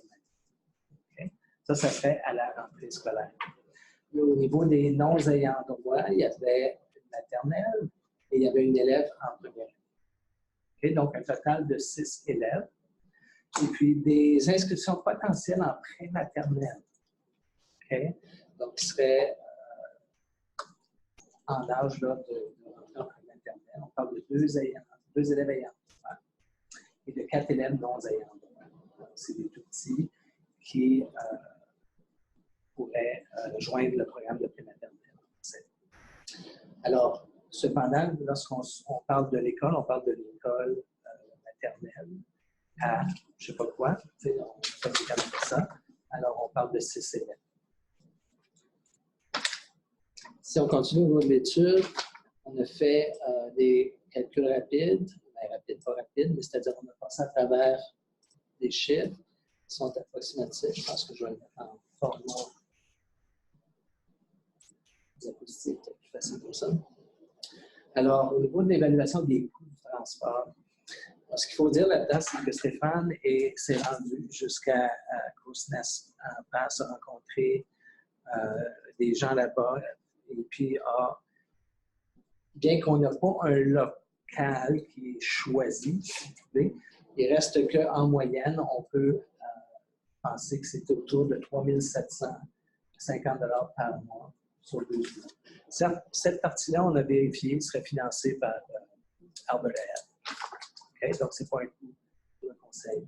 Au niveau du transport, ça reste à déterminer, dépendamment de... Présentement, on parle de Pincher Creek jusqu'à la communauté, puis alors, c'est un grand territoire, dépendamment de, peut-être pas dans la première année, mais dans les autres années, ça va dépendre, on ne sait pas. Est-ce qu'un autobus, c'est à peu près 60 000 $ en moyenne? Alors, on peut penser que peut-être, si les jeunes sont dispersés sur les... on n'a pas l'adresse des jeunes, il y aurait une possibilité d'un besoin de 2 équipes. Cependant, ce qu'on a mentionné au comité de réaménagement, c'est qu'on va tout faire dans ce cas-là pour avoir un partenariat soulevé avec l'école locale. Et puis, il y a peut-être d'autres moyens d'assurer le transport aussi pour les enfants. Ce qui est financé en partie, ça dit 1000, mais c'est 11 000, excusez-moi. C'est entre 11 000 et 16 000 $. Okay? Donc, le financement qu'on reçoit. Donc, autour de 50 000 le coût si on parle d'un autobus. La maintenance, nos gens qui doivent se rendre sur place, les réparations mineures, et ainsi de suite, c'est pas beaucoup. On parle d'à peu près 500 $ par mois à 6 000. Au niveau de la location des locaux, juste revenir, on inclut là-dedans la maintenance, donc le concierge. Okay? Donc, on essaierait de s'assurer que tout est inclus dans ce local-là. Celui que tu as vu, Stéphane, c'était un bureau. On a vu, quand je suis allé, j'ai parlé avec une personne qui est agent d'immeuble, et puis il a parlé de certains endroits, il m'a montré qu'il y avait certaines possibilités. Et puis, basé sur ce qu'il m'a dit, il y avait une place à Bellevue, où il y a un ancien bureau de docteur qui est libéré. Il a montré aussi qu'il y avait peut-être d'autres possibilités, mais on a pris l'exemple. Qu'est-ce qu'il m'a montré? C'était entre 3 250 et 4 250, donc vous voyez la moyenne de 3 750. Et puis, il y a plusieurs possibilités. La plupart des arrangements, ce serait où est-ce que le déneigement est inclus, où est-ce que le ménage est inclus, avec ces buildings-là qui sont loués. Et puis, l'entretien, l'électricité, tout est inclus. C'est le genre de local qu'on regardait pour ne pas avoir un contrat pour la neige, payer l'électricité, payer l'eau. Donc, on cherchait un tout inclus pour faciliter la tâche pour le départ d'un programme comme ça. À noter aussi que j'ai communiqué avec la direction générale du conseil public pour voir s'il y avait de l'espace dans leurs locaux. À ce point-ci, ils disent qu'il y a de l'espace, mais que l'intérêt n'est pas là de partager les locaux, puisqu'il dit que les locaux qui sont libres présentement sont très utiles pour les enseignants. Okay? Qu'est-ce que ça veut dire? J'ai ressenti qu'il y aurait du travail à faire pour pouvoir aller dans ces écoles-là. Ceci dit, c'est de DG à DG. Sûrement qu'il y a des discussions qui pourraient être faites. Mais ensuite, au niveau du RH, on peut penser qu'avec 6 élèves, une direction, puis une partie de prof, on a mis 0.5 là, c'est peut-être plus autour de... Ben, c'est difficile à dire, là, on parle d'à peu près 1.5 d'équivalence à temps plein, peut-être 1.25, dépendamment. Certainement que la direction d'école va être dans la classe. Okay? Et on parle d'une secrétaire à 0.5, c'est plus ou moins. Okay? Et puis donc, de là, les chiffres de 200 à 300, quand tu engages un enseignant qui a beaucoup d'expérience versus donc, le salaire va jouer, les bénéfices sont les mêmes, mais il y a un jeu. Okay? L'ameublement, les équipements, ça, c'est en fait, une fois, ça, c'est pas annuel. Ça, une fois que tu as engagé ton nom, pas tu as engagé ton nom, mais tu as acheté des pupitres, tout le matériel, c'est un 12 000 en partant. Donc, à la deuxième année, il y a déjà des coûts qu'on peut penser qu'ils vont être moins. C'est la même chose avec les fournitures. Ça, c'est autocopieurs, les ordi, les téléphones, le secrétariat, tout ce que peut comporter l'école. Alors, vous voyez qu'il y a une grande variation là, de 354 à 300. C'est que je vous ai donné pas des échelles, mais des braquettes. Donc, ça peut varier. Ce chiffre-là, il est approximatif parce qu'évidemment, si tu as juste un autobus plutôt que 2, si on fait un partage, on remet ce qu'on reçoit. Donc, mais autour de 350 à 570. Et le revenu, pour l'âge qu'on reçoit du camp maternel, c'est un peu moins. Hein. C'est que les jeunes plus vieux. Alors, on peut penser de 55 à 70 000 pour les revenus. Je pense que c'est généreux. Okay. L'autre chose qu'on a fait au cours de l'étude, c'est, je tiens à souligner, l'intérêt et l'engagement des parents. Je peux vous dire que quand on est allé faire la rencontre d'information, c'était vraiment impressionnant de voir comment ces parents-là étaient intéressés à en savoir plus. Ils montraient beaucoup d'intérêt. Il y a à peu près 13 familles qui se sont présentées. Et c'est ça, ils ont démontré un enthousiasme, posaient plusieurs questions, le discours était positif. Les conditions d'admission étaient évidemment une inquiétude parce que durant la présentation, on leur présentait ce qu'était l'article 3. On se doutait bien qu'il y avait des nausées en droit là-dedans. L'engagement d'un parent contact pour appuyer la communauté. Puis je tiens à remercier ce parent. C'est le parent qui a rentré en contact avec Marco, le premier parent, et qui a accepté justement d'être le contact pour la famille, pour les familles, pour les appuyer. On se rencontre ensemble pour remplir les questionnaires. Communication, alors on a eu des communications entre DG et parents, et aussi entre Marco et les parents. Alors on essaie de répondre le plus possible à leurs questions. Ça venait de répondre peut-être à leurs inquiétudes, plus d'informations sur les inscriptions, etc. Alors il y a des parents qui m'ont appelé aussi pour voir quelles étaient leurs possibilités, etc. Intérêt pour l'ouverture d'une prématernelle. Ça, c'est très important parce que dès le départ, quand on est allé de l'administration, il y avait un grand intérêt d'une dame en particulier qui disait ben, moi, je suis prête à partir une prématernelle en français et voici le même en français. Okay. Donc, ça, c'est important, c'est vraiment la base. Okay. Alors, donc, pour ce qui est de la première partie, qui est l'étude de faisabilité, ça, c'est les données qu'on est allé recueillir. je ne sais pas si soit Marco, soit Geneviève, Stéphane est au comité aussi, et Brigitte, s'il y a des choses que vous voulez ajouter par rapport à l'étude elle-même. Ben, moi, non, dans le sens que c'est l'information qui a été présentée. Parce que... Est-ce qu'il y a des questions jusqu'à là? Est-ce que le MDM a été vérifié? Le MDM, c'est une ancienne école à Bellevue. En passant, Bellevue, c'est un village francophone, d'origine francophone. C'est bizarre qu'il y ait déjà eu une école là. Seulement, il y a une garderie dans le bas. L'école est encore toute, il y a un gymnase, c'est encore tout en position. Elle appartient à la ville. Seulement, la ville loue ses locaux. Alors, est-ce que tu as eu une information? Quand je suis arrivé à Crow's Nest à Bellevue, c'était la première rencontre que j'ai eue. Je l'ai eue avec le Development Officer, Community Development Officer, puis son bureau était là-dedans. Puis c'est une des questions que j'ai demandées. Et puis présentement, il n'y a aucun local disponible dans cet édifice-là.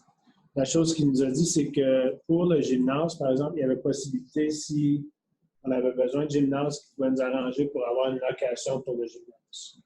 Parce que le gymnase est encore là, puis présentement, c'est utilisé par la prématernelle. Et puis, il y a une prématernelle et une garderie qui utilise ces locaux présentement. Mais c'était le premier point. Et c'est à partir de là, avec une discussion avec le gérant, c'est où qu'on a commencé à parler de site. Et puis d'emplacement, de transport. J'ai demandé s'il y avait du transport, s'il y avait des choses comme ça disponibles. Et puis, plusieurs questions ont été comme ça.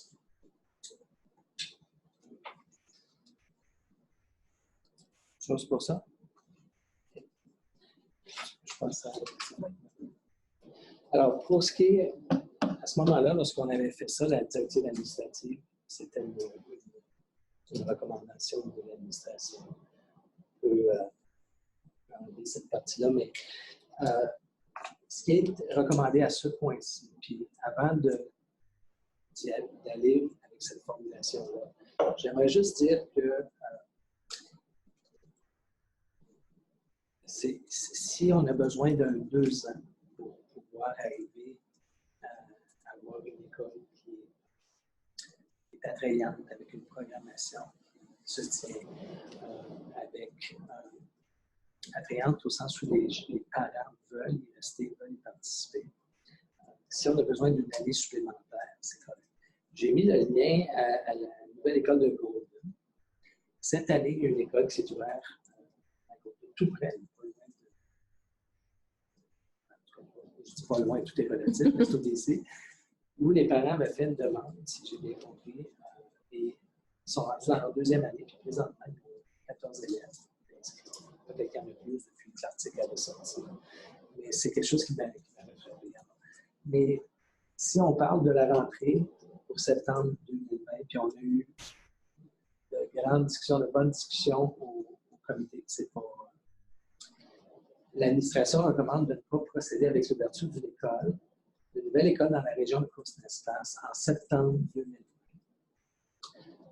Pour les raisons suivantes, mais de réévaluer le positionnement en 2021. Donc, on ne ferme pas la porte. Je dis l'administration, mais je parle aussi du comité.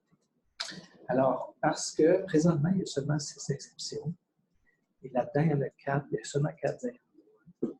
Et on n'a pas terminé la conversation des critères d'admissibilité qui possiblement va se poursuivre la retraite des conseillers de bain. Il y a au niveau des inscriptions potentielles, donc ces jeunes-là, les autres 6 qui sont à la prématernelle, ils seraient, eux, déjà à l'âge scolaire l'année prochaine. Et bien que les autres auraient la première cohorte, on serait rendu une année plus seront gradués d'une année. Il reste que si ces parents-là veulent demeurer, on parle d'à peu près autour de 12. Et de viser 15, en sachant qu'il reste une année encore, c'est très plausible.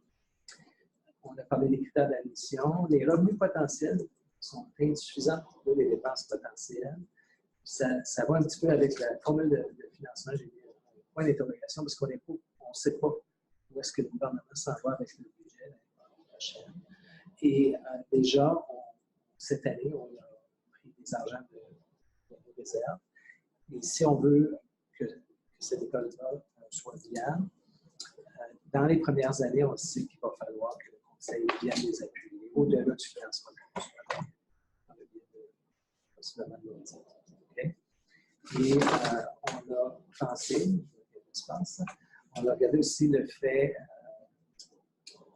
qu'il faut penser à l'ensemble, quand on prend ces décisions-là, que c'est quoi l'impact sur l'ensemble des 14 écoles dans la situation économique présentement ici en Alberta, avec ce qu'on connaît des budgets puis ce qu'on ne connaît pas.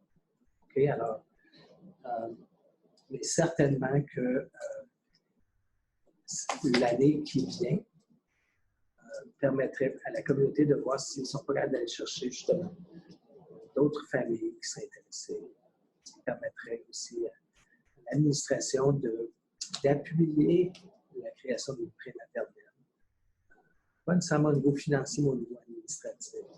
Donc, pour les aider avec la création d'une prématernelle en français et possiblement d'une garderie. Alors, c'est là où est-ce qu'on est. Geneviève, tu veux ajouter quelque chose? Donc, vous comprenez que la discussion a été... on a eu des bons échanges, des bonnes discussions. On n'est pas nécessairement à ce point-ci en vue à un consensus à soumettre au Conseil. Donc, une recommandation du comité de vérification claire et précise. Donc, c'est pour ça qu'aujourd'hui, on vous présente les informations pour avoir une discussion à la table du Conseil puis se positionner de cette façon. Donc, il n'y a pas de recommandation du... Il n'y a pas de... On n'était pas en mesure d'arriver à c'est quoi le mot que un consensus pour amener une recommandation. La recommandation, elle aurait été rattachée à un non-consensus. Donc, on a décidé d'amener l'information à la table du Conseil pour discussion, échange, etc., etc.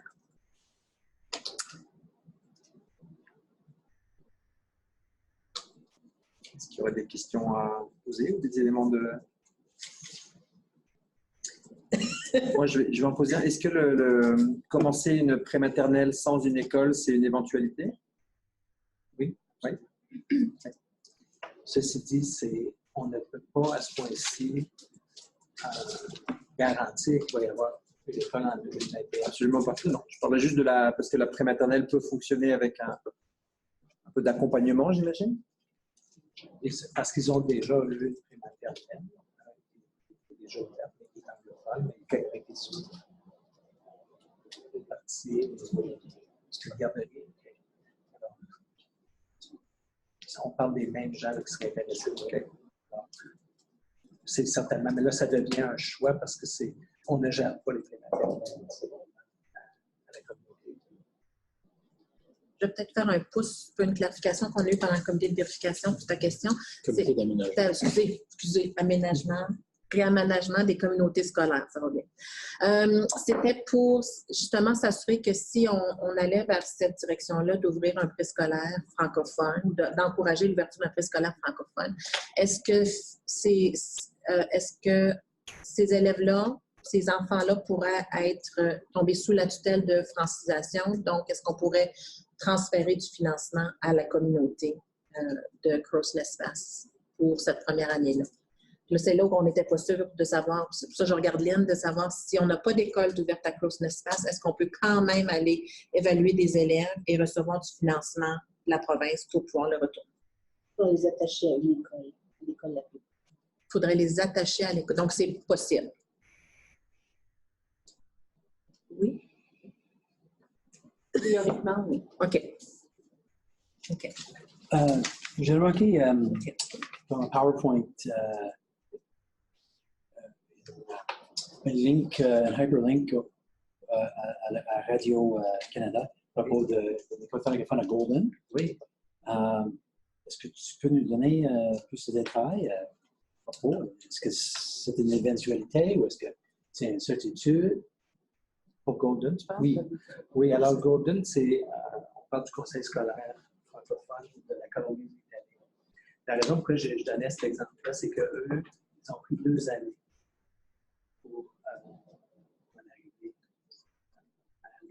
cette école-là.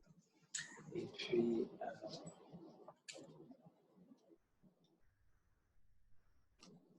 est-ce que les élèves en Alberta peuvent aller à l'école francophone à Golden? c'est pas C'est à 300 km. C'est beaucoup trop long. OK. Ça, c'est la nouvelle. Alors, c'est ce qu'il y avait ici. Voyez-vous, là, dans cette image, ils sont en plus C'est 4 heures de route. Alors, qu'est-ce que je fais? C'est quoi la relevance de nouvelle école à Golden? C'était pour faire le parallèle que la communauté, si j'ai bien compris, ont pris 2 années. Donc, ce qu'on suggère, c'est que même si on ne peut pas ouvrir maintenant, on peut quand même aller évaluer l'année suivante. Parce que c'est un peu ça. Donc, j'ai fait des recherches pour aller voir s'il y avait des... Et puis, c'est ça. OK. Bon, merci. J'ai quelques points. J'ai un parrain qui m'a appelé justement aujourd'hui, puis posait un peu la question de s'il y avait d'autres inscriptions qui pourraient venir. Elle dit, tant qu'il n'y a pas de bateau, c'est dur d'embarquer dedans. C'est ce qu'on a sondé. L'autre affaire, il y a un parent dont ses 2 enfants sont inscrits à ce nombre-là. Et puis, s'il n'y a pas d'école cette année, ils déménagent.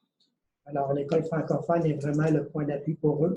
Et puis, s'il n'y a pas d'école cette année, ils vont déménager soit à Lethbridge ou soit dans un autre ville, ou peut-être même Calgary là-dessus. J'écoutais justement une nouvelle en m'en venant cet après-midi au radio qu'il disait que sur un survey 2001-2016, ici en Alberta, il y a eu au-dessus de 35 de francophones qui se sont établis ici. Et puis que selon Michael du conseil de parents anglophones, il dit qu'il y a énormément de demandes pour des écoles francophones. Il parlait beaucoup d'immersion parce qu'eux autres s'occupent surtout des écoles d'immersion. Énormément de demandes en français là-dessus. Il y a présentement, vous savez que Bellevue est un ensemble, j'ai mentionné tantôt, un ancien village francophone aussi là-dessus. On parle beaucoup de réconciliation à différents niveaux. Je pense que nous, les francophones, c'est le temps aussi qu'on doit faire partie de cette réconciliation-là, puis d'aller rechercher le monde qui nous appartient aussi à ce niveau-là, c'est-à-dire nos ayants droit, même s'ils sont rendus loin, ils reviennent. Et cette ouverture de mine-là, qui s'en vient bientôt encore là, il y a 5 000 alentours. L'ouverture de mine, actuellement, c'est probablement pourquoi que le côté anglophone veut garder ses locales aussi, c'est qu'il y a beaucoup de francophones qui vont probablement venir travailler à la mine, mais ça va dépendre s'il y a une école. Et puis, il y a beaucoup de places en Alberta que les gens vont établir à aller travailler, surtout les francophones, où il y a une école francophone aussi. De plus en plus, il y a d'écoles francophones, là, on va vouloir s'établir à l'entour. C'est sûr que la première année, on ne fait jamais de sous, c'est jamais rentable non plus. Mais comme Stéphane a dit, les années qui reviennent après, il y a des choses qu'on n'a pas besoin de répéter, qu'on a déjà l'achat tel quel là-dessus. Maintenant, le petit frère ou la petite sœur, si minime soit-il, qui commence cette année, ben son frère et sa petite sœur qui est à la prématernelle l'année prochaine va suivre. Alors, s'il n'embarque pas cette année, où est-ce qu'il va aller? S'il s'en va dans une autre école, c'est sûr que le frère et la sœur vont vouloir suivre aussi. Alors, est-ce que c'est des élèves qu'on va perdre ou qu'on va être capable d'aller rechercher? C'est juste une pensée. L'autre action que je prévois aussi demander, c'est qu'à la CFA, au niveau communautaire, de s'impliquer un peu plus dans ces villages-là. Qui peuvent venir faire comme la cabane à sucre ou des choses comme ça, qui pourraient en faire promotion aussi de l'école francophone à ce niveau-là. Alors, pour moi, ces petits à côté-là, c'est la volonté de les parents, comme on a vu, d'avoir une école francophone. Maintenant, notre décision de l'ouvrir ou pas cette année, c'est sûr que c'est nous, au conseil, à la table du conseil, qui doit aller de l'avant ou pas avec ça. Est-ce que le fait qu'elle n'est pas rentable, c'est assez pour prendre la décision de ne pas l'ouvrir? Ou de dire est-ce qu'on veut investir malgré et s'occuper à ce que le côté du gouvernement puisse nous aider davantage pour cette nouvelle école-là, faire un peu plus de power politique à ce niveau-là, démontrer qu'on veut grandir, qu'on ne veut pas se faire assimiler non plus. Alors, lorsque la demande allait, à mon avis, on devrait foncer les bras ouverts, raisonnablement aussi, en essayant de coûter les meilleurs frais possibles, c'est-à-dire le plus de partnership qu'on peut avoir, d'aller les chercher là-dessus. Maintenant, la question pour moi et pour vous ce soir, c'est de savoir, est-ce qu'on doit répondre à la demande des parents malgré les coûts?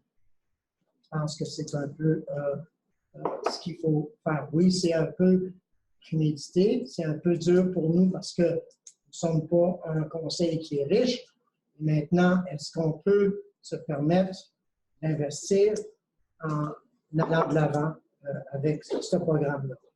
Merci.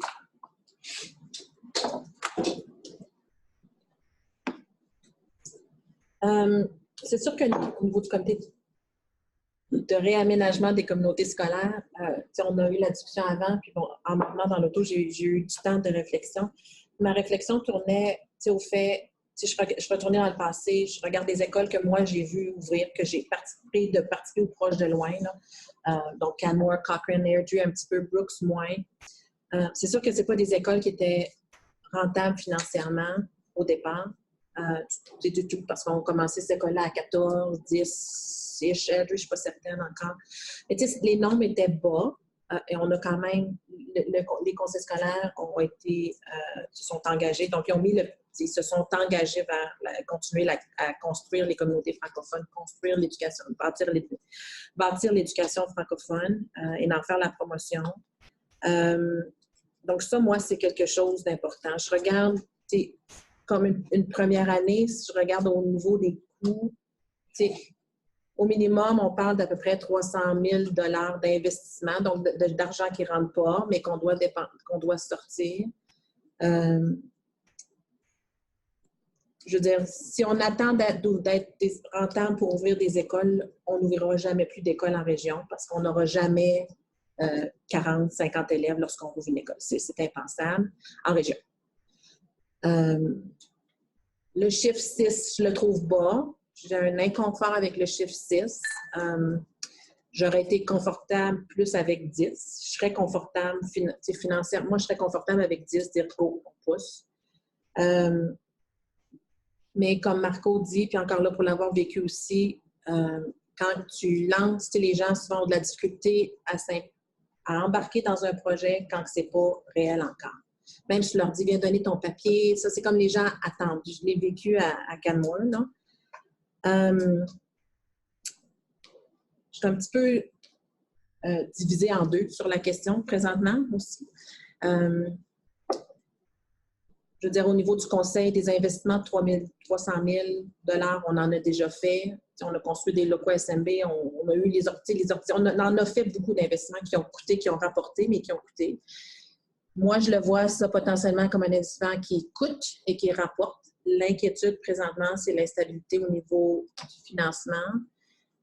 Mais d'un autre côté, je me pose la question, est-ce que ça, c'est la seule raison pour laquelle on va empêcher des enfants au droit qu'ils ont d'avoir le droit à l'éducation francophone?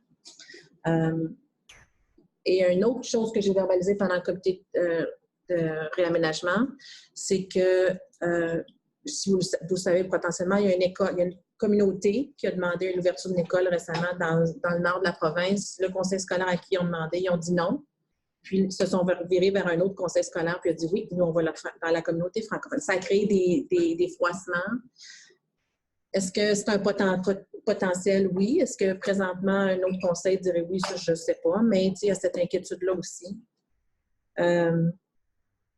Donc, c'est ça. Est-ce que vous aviez des questions? Non?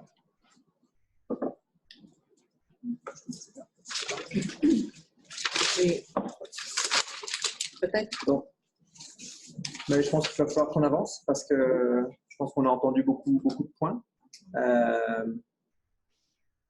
Les inquiétudes de l'administration, les inquiétudes, enfin moi je peux verbaliser mes inquiétudes aussi parce que je supporte tout à fait la logique d'ouvrir et de construire un terrain de basket pour que les gens viennent jouer au basket. Par contre, le contexte actuel, avec nos réserves qui sont descendues à un chiffre qui ressemble à ce qu'on devrait mettre sur la table, une incertitude au niveau du volume d'élèves qu'on peut aller chercher, une incertitude à ce que nos finances et la manière dont le gouvernement va gérer nos finances au mois de mars me pose un problème. Et ça a été très, très, très vite. C'est très récent. Là, il y a 3 mois de ça, on n'entendait pas parler de CrossNSPAS. Donc, quand on le met en perspective, c'est très, très récent. Et peut-être que la communauté bénéficierait d'une année ou de quelques mois ou de 6 mois de plus de communication en interne pour aller chercher des ayants droit et arriver à 10 ou à 12 ou à plus. Donc ça, c'est la position que je suis là. Est-ce qu'à ce moment-là, tu vois avec pouvoir donner, je ne sais pas ce que quelle date, pouvoir donner une extension, pour pouvoir retourner vers la communauté et de dire bon, on aimerait avoir un minimum de pour être capable d'ouvrir. Est-ce que c'est ça qu'il faudrait faire? Ou ce que j'entends un peu de ton détail, mais est-ce que pour l'administration, est-ce qu'il y a un chiffre, un nombre d'élèves merveilleux? Ouais, je pense qu'il faut le mettre dans le contexte budgétaire dans lequel on est en ce moment. À mon avis, c'est important. Ce n'est pas la raison pour laquelle on va empêcher les enfants d'avoir accès à leur éducation, mais c'est super important parce qu'on ne peut pas mettre… Notre rôle, c'est de s'assurer qu'on est viable et qu'on est capable de se payer l'ouverture d'une école là, en décembre 2019, ou de prendre ce choix-là maintenant. Et sans savoir ce qui va passer au mois de mars, oui, c'est surtout ça, sans savoir ce qui va se passer au mois de mars, moi, j'ai un gros problème à m'avancer sur cette décision.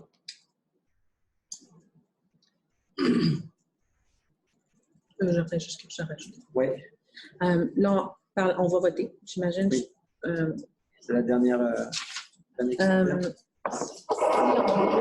pour voter contre l'ouverture de l'école. Moi, j'aimerais qu'on s'engage d'une façon ou d'une autre à aller vers la communauté et continuer à les supporter, que ce soit au niveau du préscolaire, d'aller vraiment s'asseoir avec eux, dire c'est pas la fin. La fin n'est pas aujourd'hui. Qu'est-ce qu'on fait? Qu'est-ce qu'on peut faire maintenant pour continuer à travailler avec vous?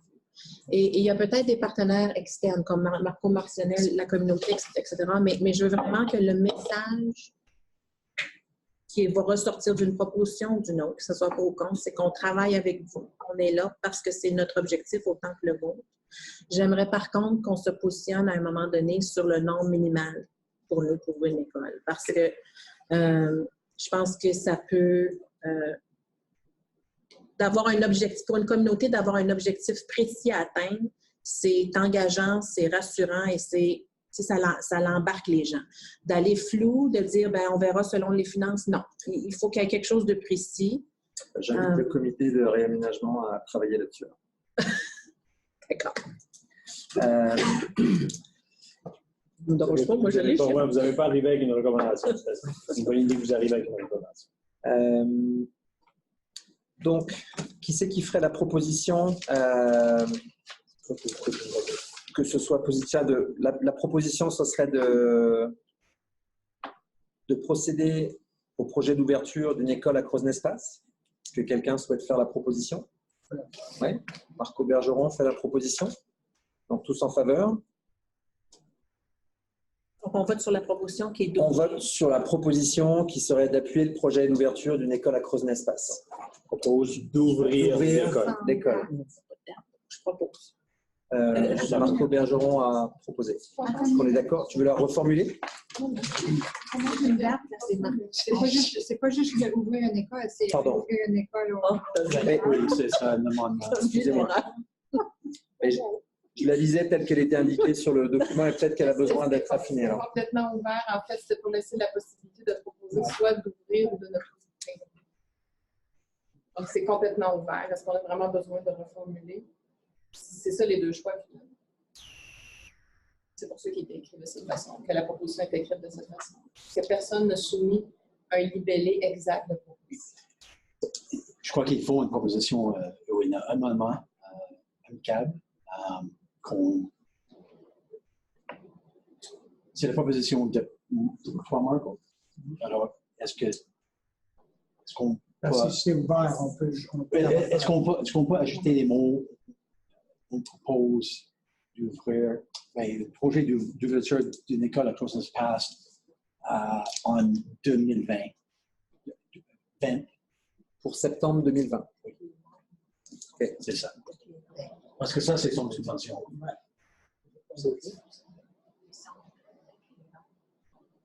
C'est ça? C'est ça, peux-tu répéter?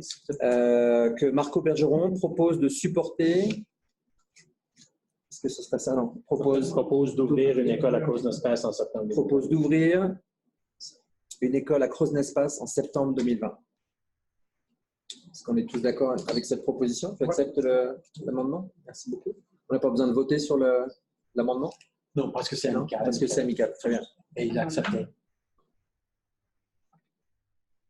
Tu aurais un autre amendement? C'est ça que j'ai entendu? Mais c'est correct. C'est correct? OK. Donc, dans ces cas-là, je vais reformuler une dernière fois. Marco Bergeron propose d'ouvrir une école à Croznespace en septembre 2020. Tous en faveur? Moi, je vais voter pour. OK. Donc, on a 2 pour et 4 contre. Donc, la proposition d'ouvrir une école à Croznespace pour septembre 2020 est rejetée. Mais je pense qu'on garde tous à l'esprit que c'est une volonté d'ouvrir Croznespace, que le timing de prendre cette décision en décembre 2019 est trop difficile pour nous pour aller plus loin et qu'on va s'engager à travailler pour proposer des indicateurs qui soient favorables à cette ouverture, peut-être en septembre 2021, peut-être comme cible septembre 2021. C'est correct? Ok, merci beaucoup. Merci pour la discussion. Je pense qu'au niveau de la communauté, ça va être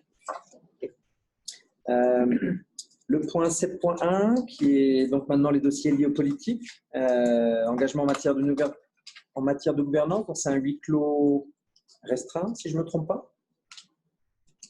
C'était les conseillers puis la direction générale?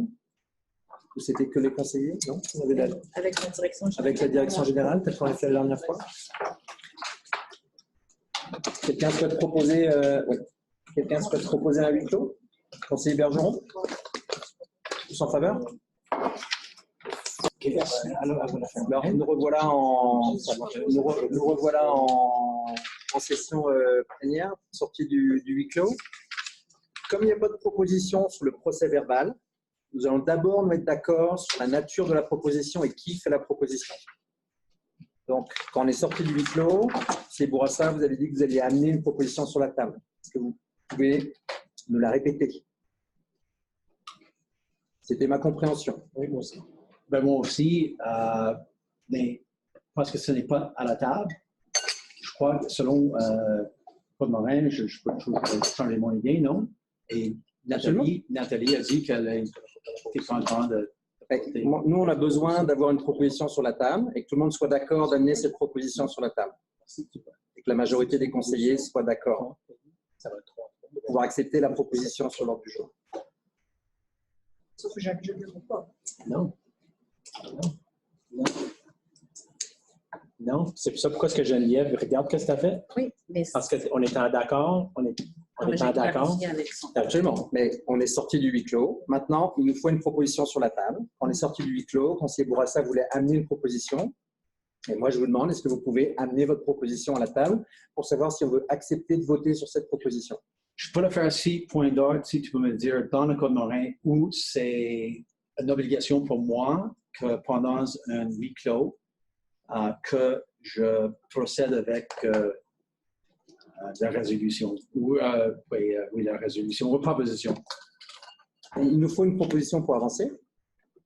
Je ne demande pas, à quoi elle va ressembler, je te demande juste de l'entendre pour qu'on puisse voter dessus. Parce que pour l'instant, on n'a rien à voter. OK, je propose qu'on a...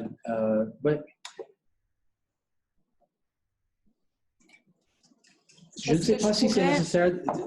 Je ne sais pas si c'est nécessaire d'avoir une proposition. On a eu une proposition pour sortir du huis clos.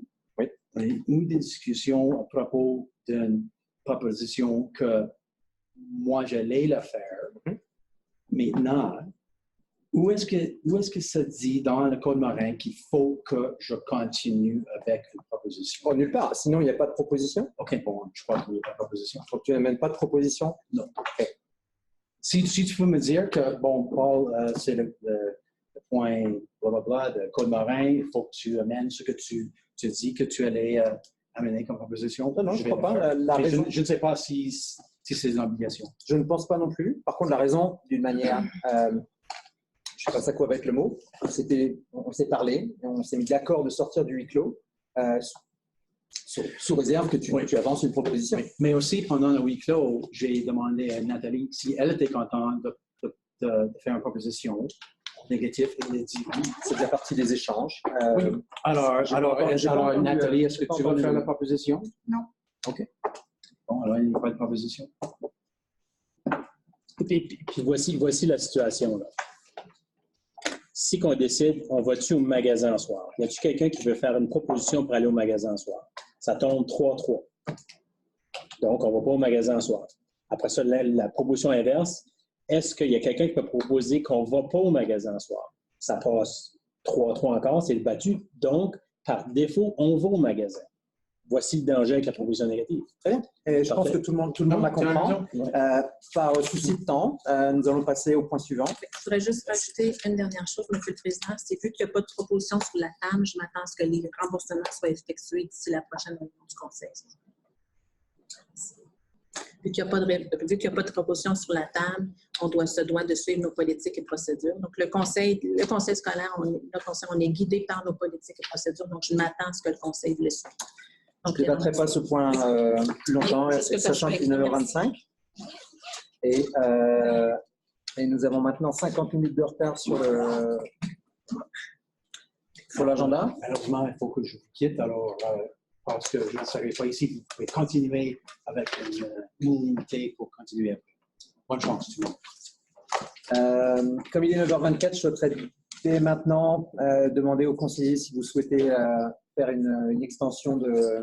Moi, je vous proposerais, est-ce que des points qu'on pourrait remettre en janvier, par exemple, les mises à jour, la retraite des conseillers, je crois que c'est important. Est-ce que ça peut attendre? Est-ce qu'il y a des points là-dedans qu'on pourrait remettre en janvier? On peut communiquer par courriel. Okay. Monsieur le Président, il y a seulement celui auquel je tiendrai, c'est le comité de négociation. Les propositions, les documents adoptés. Peut-être que tu peux ajouter point d'information à notre prochaine réunion mensuelle. C'est mon intention de mentionner au début. Alors, il n'y aura que 5 conseillers pour voter à propos des propositions. Alors, merci beaucoup. À l'année prochaine. Merci. La seule chose, moi, je suis entièrement d'accord. La seule chose pour ça, je demanderais qu'on le mette à la fin, parce que moi, je ne suis pas parti de ça. J'ai des conflits d'intérêts. Donc, faites ce que vous voulez. Après, mettez juste à la fin. Je pense que c'est plus grand-chose, M. le Président, que ce point-là. Tous les autres points pourraient être remis au mois de janvier. Moi, ça ne me dérange pas de continuer jusqu'à 10 heures. Si ça ne dérange pas le reste du groupe. Moi, ça ne me dérange pas. Affaire aussi. Affaire, je reviens demain aussi. Ben, à quelle heure tu aimerais arrêter? Le plus tôt possible, c'est sûr et certain. 15 minutes? 15 minutes, oui. 15 minutes, on parle de 9h40? 9h45? 9h45? OK. Moi, je fais la proposition de pousser jusqu'à 9h45. Tous en faveur? Oui. Donc, les mises à jour 7.2, nous les ferons au point suivant. La retraite des conseillers, nous échangerons par courriel. Le rapport de la Société des conseillers catholiques, est-ce qu'il y a des points importants à mettre dedans? En janvier. Au niveau des comités, réaménagement, on a déjà passé beaucoup de temps dessus aujourd'hui. Le compte rendu écrit va vous être remis en janvier. Très bien. Dans le rapport de la direction générale? J'aime pas. On va te mettre au début de la réunion, Daniel. La réunion de janvier est déjà super chargée avec tout ce qui va. Là, on passe tout le mois de janvier. Ça fait qu'on va avoir besoin d'une deuxième réunion de janvier. C'est possible. Mais là, on a encore... on a 20 minutes. Oui, on a 20 minutes, ça va bien. Là. Si on continue, là. On arrête pas. Ouais. Ça va bien? Oui, ça va bien. Sauf que tu as sauté le 9.2. On a dit qu'on ferait à la fin, 9.2. Je ne l'avais pas dit, mais je l'avais... Par défaut, je l'avais mis. OK. Alors, ça va être très court. En fait, la ministre Lagrange a fait parvenir un courriel conseiller, mais aussi à l'administration, en ouvrant la porte au conseil scolaire, d'utiliser les fonds AMR pour aller. Essentiellement, ce que ça dit, c'est que tu peux prendre des fonds AMR, des fonds je cherche le mot, d'opération, c'est ça. Donc, de la partie opération d'AMR pour aller pour aider avec la situation justement des assurances et donc le coût de l'assurance. Donc, une partie de ces fonds-là pourrait être utilisée pour du personnel scolaire. Okay? Et puis, on en a discuté avec l'équipe de gestion et on aimerait juste vous donner les grandes lignes de ce qui est ressorti de cette discussion. Il n'y a pas de décision à prendre quoi que ce soit. Okay? Alors, avec Stéphane, on est allé voir ça se chiffrait à combien ce montant-là. Et puis, est-ce que nos agents sont déjà engagés dans parce qu'il faut faire très attention là, une fois que tu as dépensé ces argents-là, ils ne seront plus là pour autre chose. Okay? Et puis, peut-être Stéphane est la meilleure personne pour vous expliquer, mais en gros, une partie, on a autour de 600 000 au niveau opérationnel. Vraiment. Okay? Et puis, une partie de ces fonds-là est déjà investie. On est dans notre deuxième année au niveau de l'automatisation des systèmes de chauffage, au niveau de nos détecteurs de CO2, des systèmes d'alarme sur des pompes ou des choses comme ça, des systèmes qui sont importants à l'école, question de sécurité. Et le coût pour l'année en cours est de 265 000 pour ce genre de choses-là. Okay? Il y a aussi un projet de Terre des Jeunes, le projet de rénovation de fermer les murs à cette école-là. Et ça, c'est en prévision. On a déjà une école qui est l'école Notre-Dame-des-Monts, l'école du Nouveau-Monde, qui, en principe, déjà à cette année, on approche du 80 d'utilisation. Donc, vous pouvez vous imaginer qu'à un certain moment donné, les frontières vont faire qu'on va migrer une partie de la population de l'école du Nouveau-Monde vers Terre des Jeunes. Et présentement, Terre des Jeunes n'a pas de mur dans une grande partie de son école. Okay? Alors, ce projet-là se chiffre autour de 375 000 $. Okay? Et c'est un projet, oui, immédiat cette année qu'on entend, mais en prévision du futur. Et puis, le dernier projet, c'est au niveau de projet de rétrofit, au niveau de nos lumières et tout ça, mais ça se chiffre autour de 35 000 $. Alors, on parle déjà de projets qui viennent chercher la grande partie de ces fonds opérationnels, la partie totale. Alors, à ce point-ci, je ne sais pas si vous voulez en discuter, mais si on décidait, par exemple, de prendre un montant et d'aller le mettre sur autre chose, c'est certain qu'on affecte d'autres projets. Alors, je voulais simplement vous donner un aperçu des discussions qu'on a eues autour de ça. Okay. Ça va? C'est tout. Direction d'école. Oh oui, c'est vrai, direction d'école. Oui. Alors, je vais passer la parole à Lynn. Les grandes. Alors, lorsqu'on a embauché une direction d'école, le comité de gestion, surtout Christian, Daniel et moi, on a déjà des plans de succession pour nos écoles. C'est-à-dire que les directions qui sont présentes, on a un plan de rotation, un plan de succession.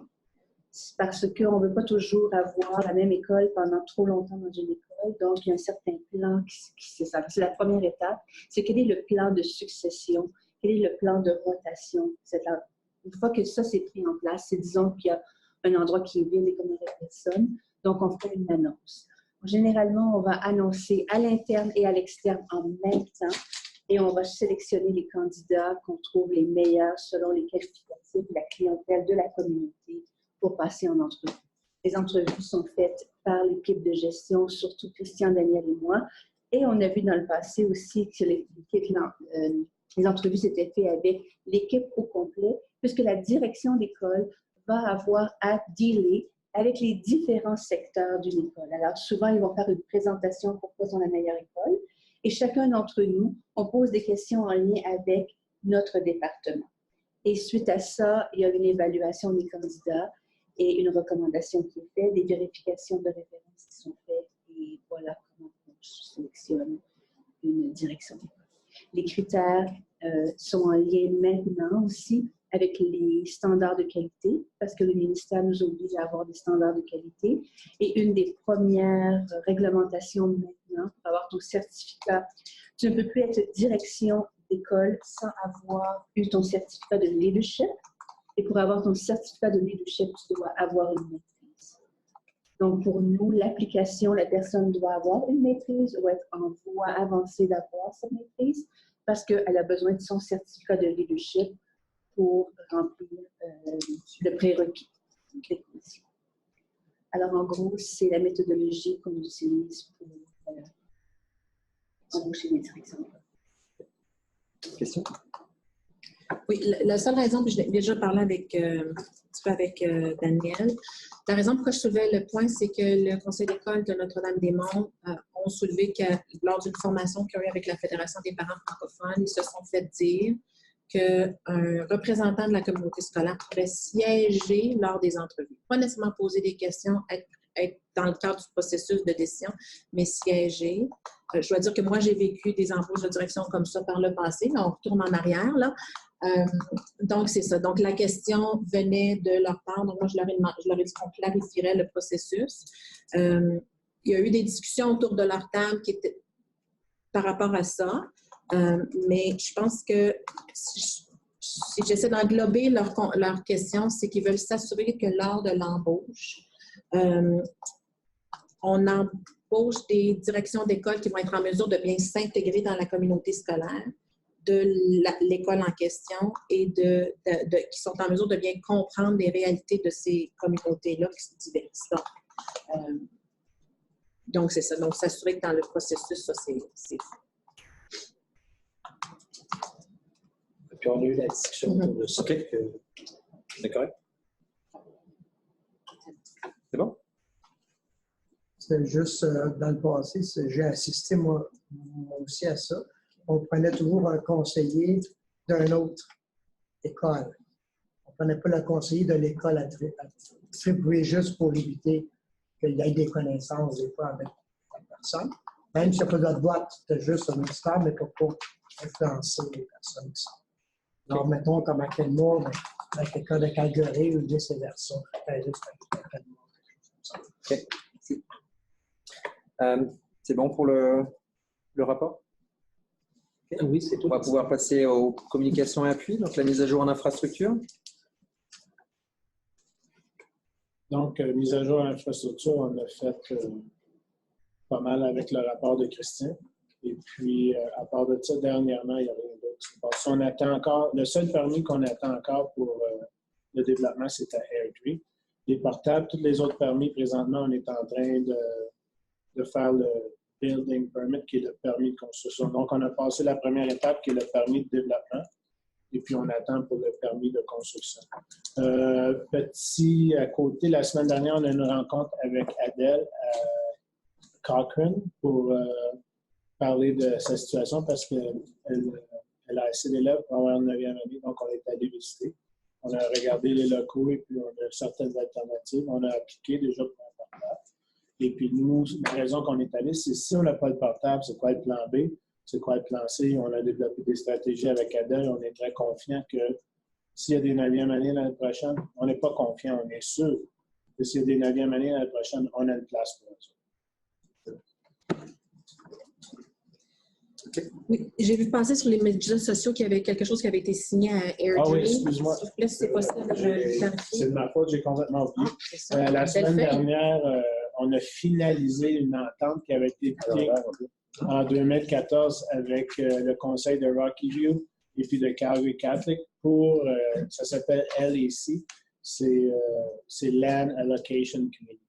Donc, on a une entente qui est finalisée, enfin, qui parle de lorsqu'on a besoin d'un terrain avec la ville, quelles sont les ententes, comment c'est décidé, toutes ces choses-là. Et puis, L'entente a été signée par le conseiller Gasdoué la semaine dernière avec le maire et les 2 autres conseils. Ça veut dire que dès qu'il y aura quelque chose qui se passe à Erdré, on fera partie des discussions. Exactement. Et notre entrepôt, on est en train de faire la même chose à Okotoks et on est en train de faire, on va commencer le processus aussi à Cap. Donc, on est très avant-gardiste. Excellent. Merci. Merci bien. Pardon?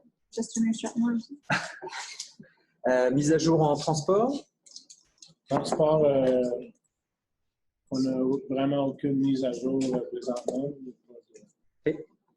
Je peux dire que ça va 300% beaucoup mieux que le départ de septembre. Les choses se sont stabilisées. Puis présentement, ce qu'on est en train de faire, c'est vraiment des mises au point, plus que d'autres choses. OK. Merci beaucoup. Le nouveau répertoire des documents pour les conseils?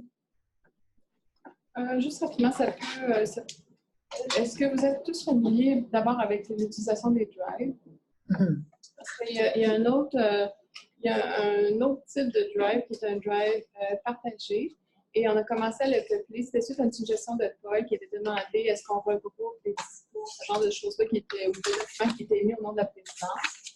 Et on a pensé que c'était peut-être une bonne idée de l'élargir aussi. Souvent, je vous envoie les documents de réunion le vendredi quand ils sont tous prêts pour éviter de vous envoyer 3 ou 4 courriels au sujet des réunions. Ça permettrait de pouvoir déposer tout de suite. Dès qu'un document est prêt, on va pouvoir le déposer là. Ça implique que le vendredi, je vous enverrai plus un courriel avec tous les documents. Quand vous cliquez sur les documents de ce drive-là, vous n'avez pas la possibilité d'ajouter des documents dans ce disque partagé-là. Par contre, quand vous cliquez dessus, ça l'enregistre automatiquement dans votre drive personnel à vous autres. Alors, ça va vous permettre aussi, vous, au lieu de faire comme j'entendais Geneviève qui disait, ben moi, j'aime avoir mes choses au même endroit, mais à ce moment-là, ça va faire en sorte que ça va aller automatiquement. Je vais nous marcher à C'est ça. Je vais vous le partager. Je voulais juste vous donner un peu un préavis de ça. Je vais vous le partager probablement demain. Vous allez voir, vous êtes en lecture seule de ça, mais vous allez avoir accès à un paquet d'informations, dont les documents de réunion. Si vous avez des questions là-dessus, vous allez juste m'appeler si vous avez la difficulté à accéder. C'est juste qu'avec nos cellulaires, ces documents-là, on ne peut pas les ouvrir. C'est seulement qu'avec notre ordinateur. Ben, ça tu envoies des documents Drive. Ça va être des PDF. Puis la plupart des documents de réunion, habituellement, sont un peu difficiles de toute façon à avoir sur un cellulaire, j'imagine. Moi, je n'ai jamais été capable de les ouvrir. Il me manque un logiciel, quelque chose dedans. L'application. Oui, l'application. OK, merci beaucoup. Fait que vous communiquez avec moi, appelez-moi ou écrivez-moi si vous avez des problèmes avec ça. Et le point d'information sur le PIA, en 17 secondes. En 17 secondes, donc la Journée internationale de la femme 2020 arrive au mois de mars. Le PIA nous a approchés pour demander pour une subvention pour aider pour leur événement. Donc, je laisse avec l'administration pour faire une réponse. C'est-tu la réunion que tu avais été, que tu avais dû travailler jusqu'à tard? La première année que j'ai été, oui, c'était fort. L'année dernière, c'était vraiment bien fait, incroyable. J'ai hâte de voir ce qu'ils vont faire.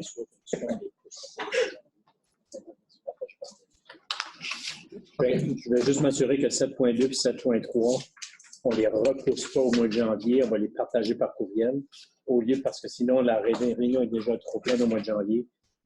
Juste expliquer qu'est-ce que comme Marco a fait, tout parler de ce qui s'est passé dans nos réunions, la Fédération nationale. Petit rapport, puis je vais très déconseiller, même chose, tu vas nous envoyer ça par courriel. Oui, c'est bon, c'est moi, OK. C'est tout. Là, il reste le 8 clos, moi je pense que c'est. Oui, absolument. Il nous reste encore à traiter le point 9.2 qui est le huis clos sur la mise à jour TIBA. Donc, est-ce que tu peux montrer les documents? Pas les documents de Stéphane. Donc, ça sera la fin de la réunion de toute façon à 21h45. Et on fermera la réunion en sortie. La seule chose, c'est que Stéphane, il faut que les documents 9.2b. On sort du huis clos à 21h45.